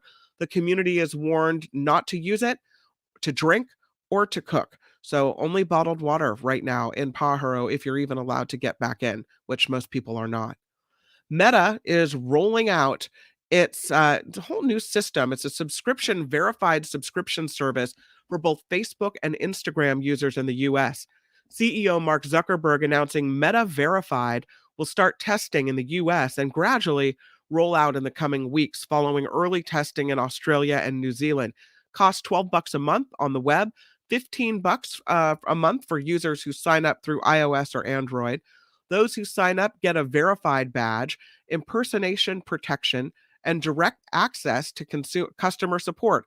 Well, that might be worth it. Finally, a human being. This comes after Twitter recently launched a paid service to verify accounts as well. There's a picture of Yosemite. I called this picture Yosemite Snow, because Yosemite National Park is preparing to welcome back visitors beginning Saturday. Only, though, a small portion of the grounds will be open for a limited window. Much of the park remains buried under snow, and we've got another winter storm projected to hit Northern California early next week as well. They may have to close it down again. But Saturday, they'll let people back in. And Snoop Dogg is launching a new coffee line. That's a picture of the Snoop. The hip-hop entrepreneur putting out a press release saying he has partnered with an Indonesian coffee maker to launch a new line called Indo XYZ, which he calls a premium lifestyle coffee brand created for and inspired by the next generation of innovators. Nice. The rapper said his relationship with coffee goes way back. Snoop said, on the many long nights in the studio making hit after hit, coffee provided the fuel which kept us going. Right. It was coffee that he was drinking the whole time. That's right. That was it. That's the stimulant that you're going for. He called his new brand the best tasting Indonesian coffee and said it would change the industry. Nice. Got to give it to Snoop. He knows how to market. There you go. This report sponsored by tax attorney Steve Moskowitz. For more than 30 years, Steve has put his tax knowledge to work for individuals and for businesses. So if you need help with your taxes, it's Steve Moskowitz is the one to call at 888-TAX-DEAL and MoskowitzLLP.com. There it is. I'm Kim McAllister on the Nikki Medoro Show. Well, speaking of the man himself, let's bring him in before we go to Tim Sika. There is Steve Moskowitz. Steve! Hey! Hi, guys. My friend. Happy St. Got my green shirt on, of course. Green. There you go. Happy St. Patrick's Day to you. I'm sure many people find themselves very lucky to have you on their side if they're going up against the IRS. That's right. And they want their green in their pockets, much like Kim's green in her drink. There you go. And how do we get green in the pockets? A lot of different ways. One way is by taking advantage of all the various tax laws, which most people miss. That's the difference when we do your returns. And the other one is with the ERC. It continues to boggle me how many people are being turned down for ERC because their gross revenue didn't go down. That's only one of 2 tests. And so many firms are just not doing the other tests. And, I think I was telling you the other day where I did one the other day where the client qualified on the easy test. It was so easy. It was just, wow, that's it. Like I had all this time allocated to talk to the client. Well, we're done.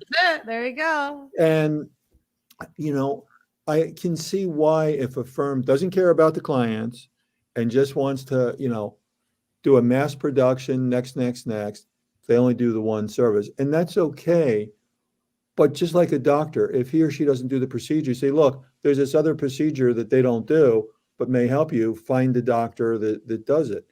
And there's so many people, not everybody, of course. Those are the fly-by-night firms that say everybody qualifies and gets you in trouble.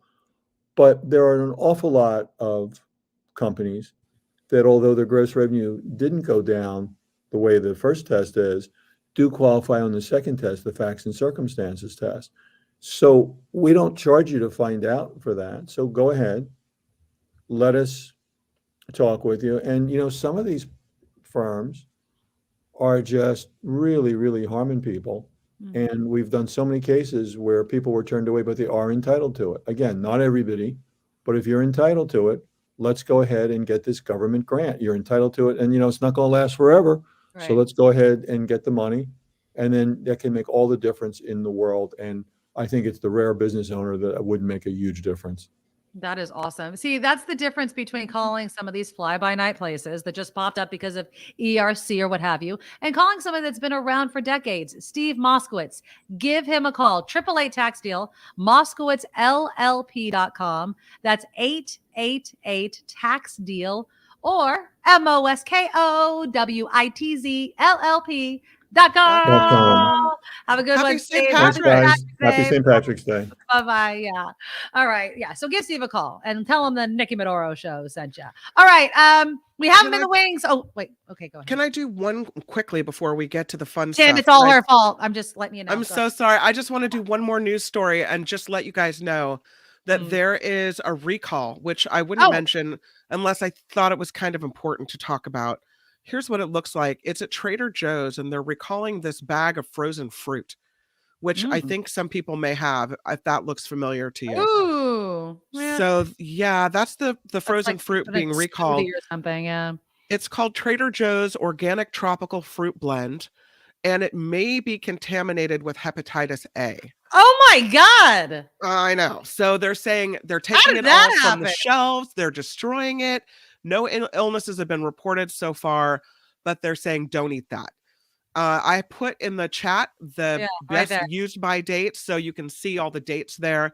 That if you want to go back and look at that.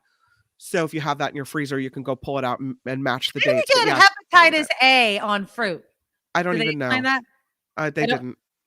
Did somebody bleed all over? I mean, I'm so confused.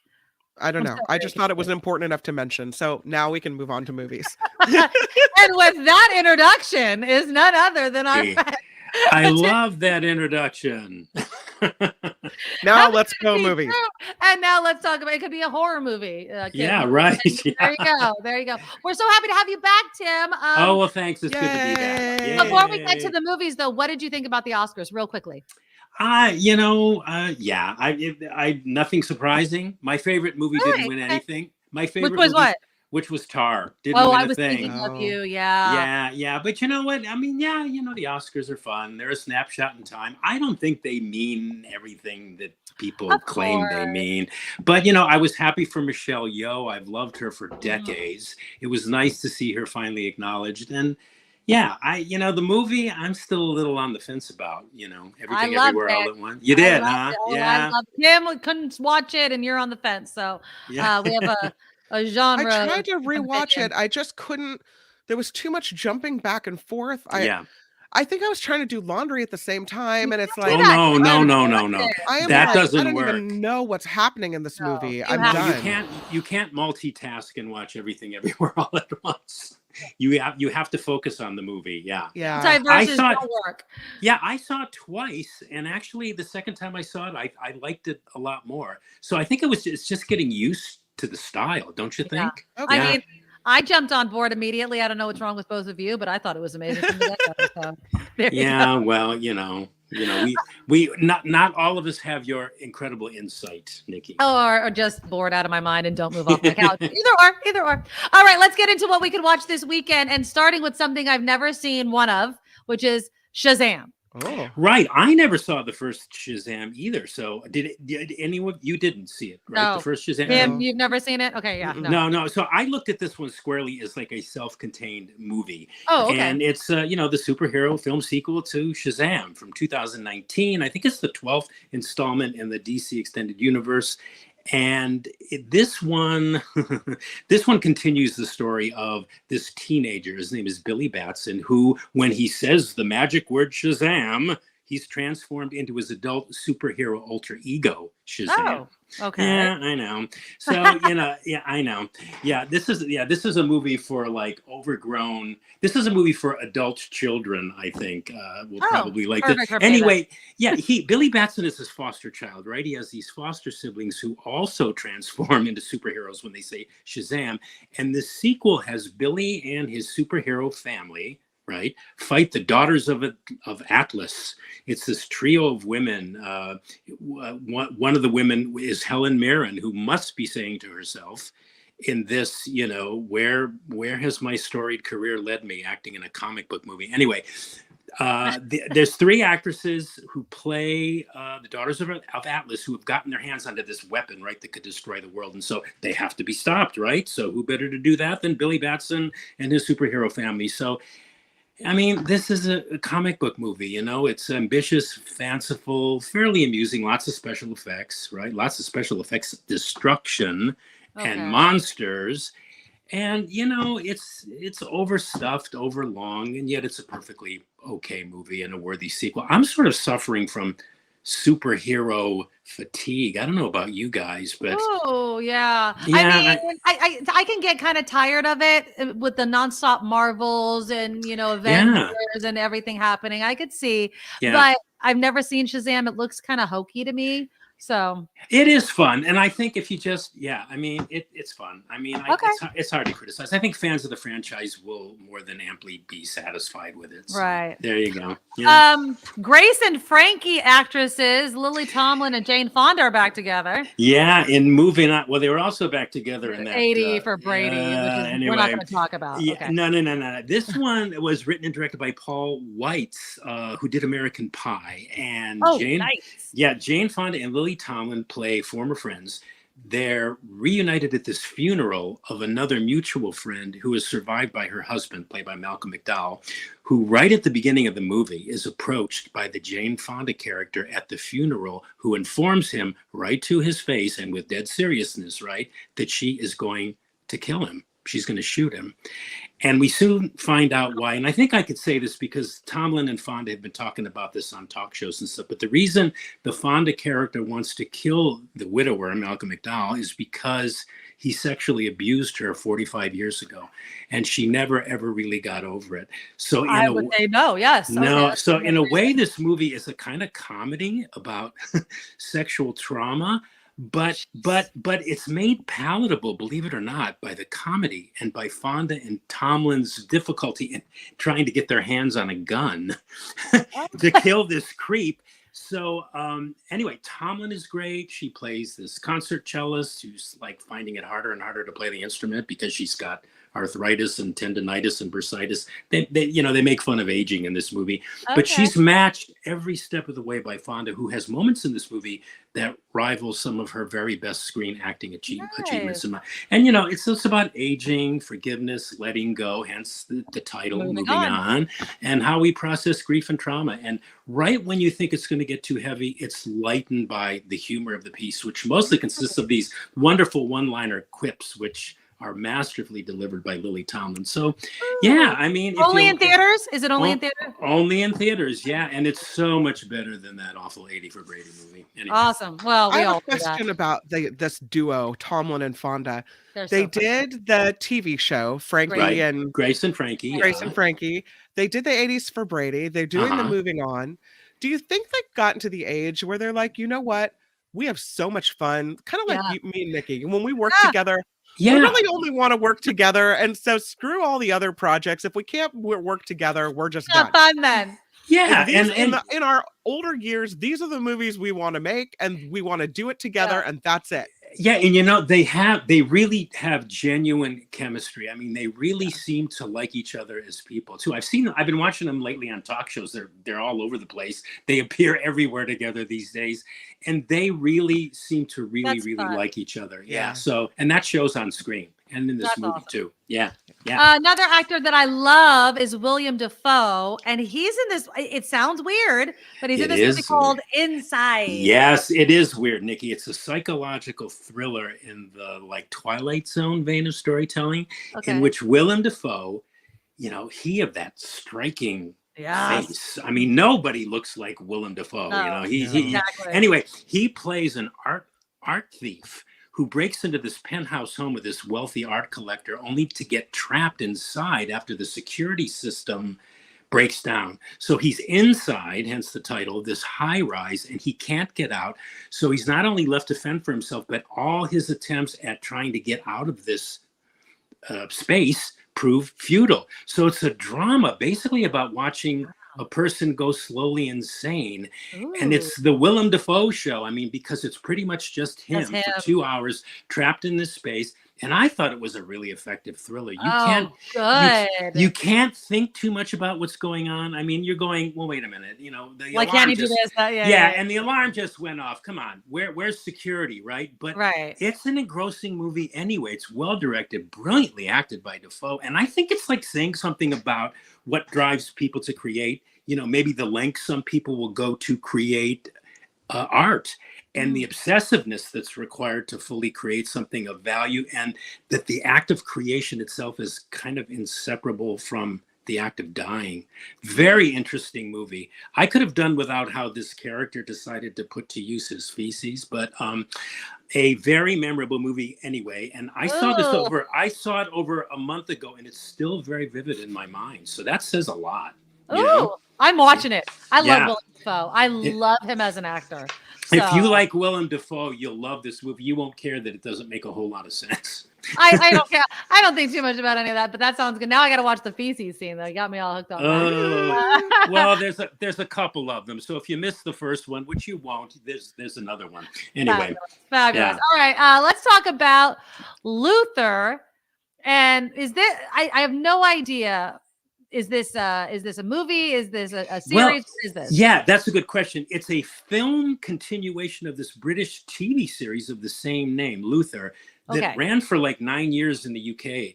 And it starred Idris Elba, who reprises his role as a detective. And in this movie, he's a disgraced former detective who goes on the run after he escapes from prison because he's trying to get this serial killer played by Andy Serkis, who kind of set him up. How do I describe this movie? It's like a cross between Seven, Zodiac, and Silence of the Lambs, but on steroids. There, my friend. Yes. But okay, I have a qualification here. It has the most ridiculous plotting. I mean, nothing in the story is believable. I mean, it's so stupid how Luther, who's this great detective, he gets disgraced like this dumb, and he winds up in prison. And it's even stupider how he gets out. And nothing, as it is portrayed here in this screenplay, could even happen like it does in the movie in real life. So, but the acting's good. Elba's great. Andy Serkis plays this like psychopath. It's just, man, you don't want to run into him into a dark alley or a well-lit one. I want to say it's a popcorn movie.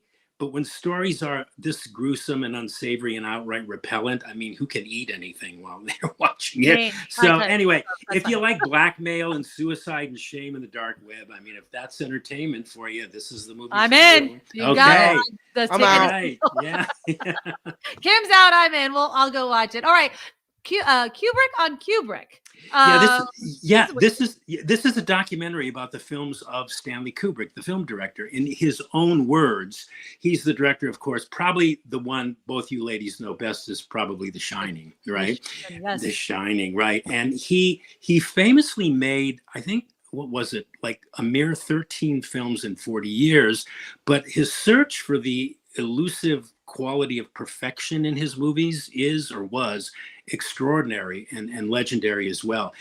Kubrick was notoriously elusive when it came to being interviewed. He granted very few interviews throughout his career. He wanted his work to speak for himself, but he did grant French film critic and historian Michel Simon over 10 years this succession of taped interviews, which kind of forms the basis of this very pithy documentary. And yeah, what is not to love here? I mean, this is high quality catnip for film buffs and film lovers.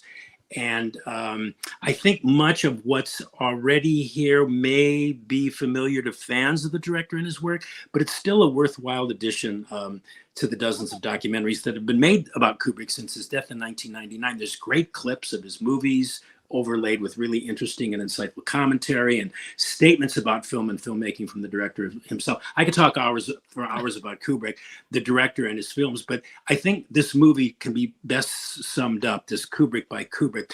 There's a fellow on camera, I don't know who he was, I guess some film critic, he said that you can go back to any Kubrick film and feel rebirth. And yeah, Kubrick's movies are endless sources of rediscovery, discovery, and inarguable cinematic brilliance. So Kubrick by Kubrick, it's on demand beginning today. Yeah. All right, we have one more before we let you go, and it's not about puppies, which I Google things before I throw them up there when you give me a list. And so all these cute puppy pictures came in, and then I had to put in like documentary film, and it was this picture. So definitely not dogs. No, this is like I want to say a faux verite style documentary about two best friends in their last year of high school who decide to make a senior video documenting that year of high school. It's like an 80% documentary of high school life, I think shot with an iPhone, and 20% invented scenes to kind of like fill in the story that these two young filmmakers want to tell. So how do I even describe this? When the movie starts, you think it's a documentary, and it looks like a guerrilla fly on the wall documentary about these kids in high school, you know, going to prom, putting on Our Town, being bullied, performing in the band, you know, talking about their sex lives, their drug taking. And these are connected with these invented scenes that make the story of these two high school friends making a senior video kind of flow, if that makes any sense. And I don't know what to think about this movie. It's made by a 20-year-old filmmaker. His name is Ethan Ang. And when I'm watching it, I get the sense like the director could care less about whether you're into it or not. I mean, I don't know. Yeah, I don't know if it's youthful arrogance, but on the other hand, there's some really good bits here, which I can't reveal. We're running out of time anyway, that indicate this filmmaker of talent. It's a messy, random, kind of aimless movie, but that might be the point, because it's not always watchable, because it's about high school shot on the fly. And it's kind of, I mean, a handful of scenes are really evocative, sometimes painfully so, of the high school experience, certainly the kind of high school experience I remember witnessing. I didn't go through what a lot of these poor kids went through, but I saw it happening to other people. So it's kind of an uncomfortable movie, but it's an interesting one. It's an interesting one. Yeah. And that one's streaming as well, right? It's on demand. It's on demand, I believe. Yes. All right. Today. Yep. Tim Sika, thank you so much. We always link to your articles. Yeah. Thank you so much. And we'll see you next Friday. Okay. Bye. Bye. All right, go watch a lot of stuff on this St. Patty's Day. So good to have him back. I know, I love Tim Sika, and I'm so glad that he was able to come back today. So I'm almost done. I'm about that much done on my snake bite. You are? Yeah, a little bit. I'm getting there. Although mine's just water, so. Everyone couldn't even finish a glass of water. All right, everybody stay safe. We didn't get to the story that I'm going to do on Monday. It's where Florida doesn't want young girls who are at the age of getting their periods to even talk about having periods, because Florida wants to make you stupider.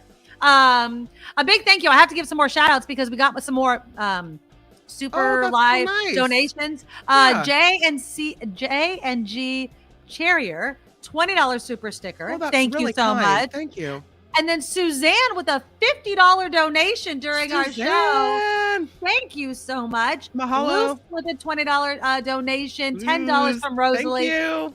Sam as well. I think we got to you last time, but thank you so much. You guys were so generous today. Amy with $20, $10 from Mario. Andreas, always so generous. Andreas. 10. Oh. Love you. Live love with excellent last name. I hope I'm pronouncing it right with a $5 donation. That's Al so nice. Anonymous, $2.50. Thank you.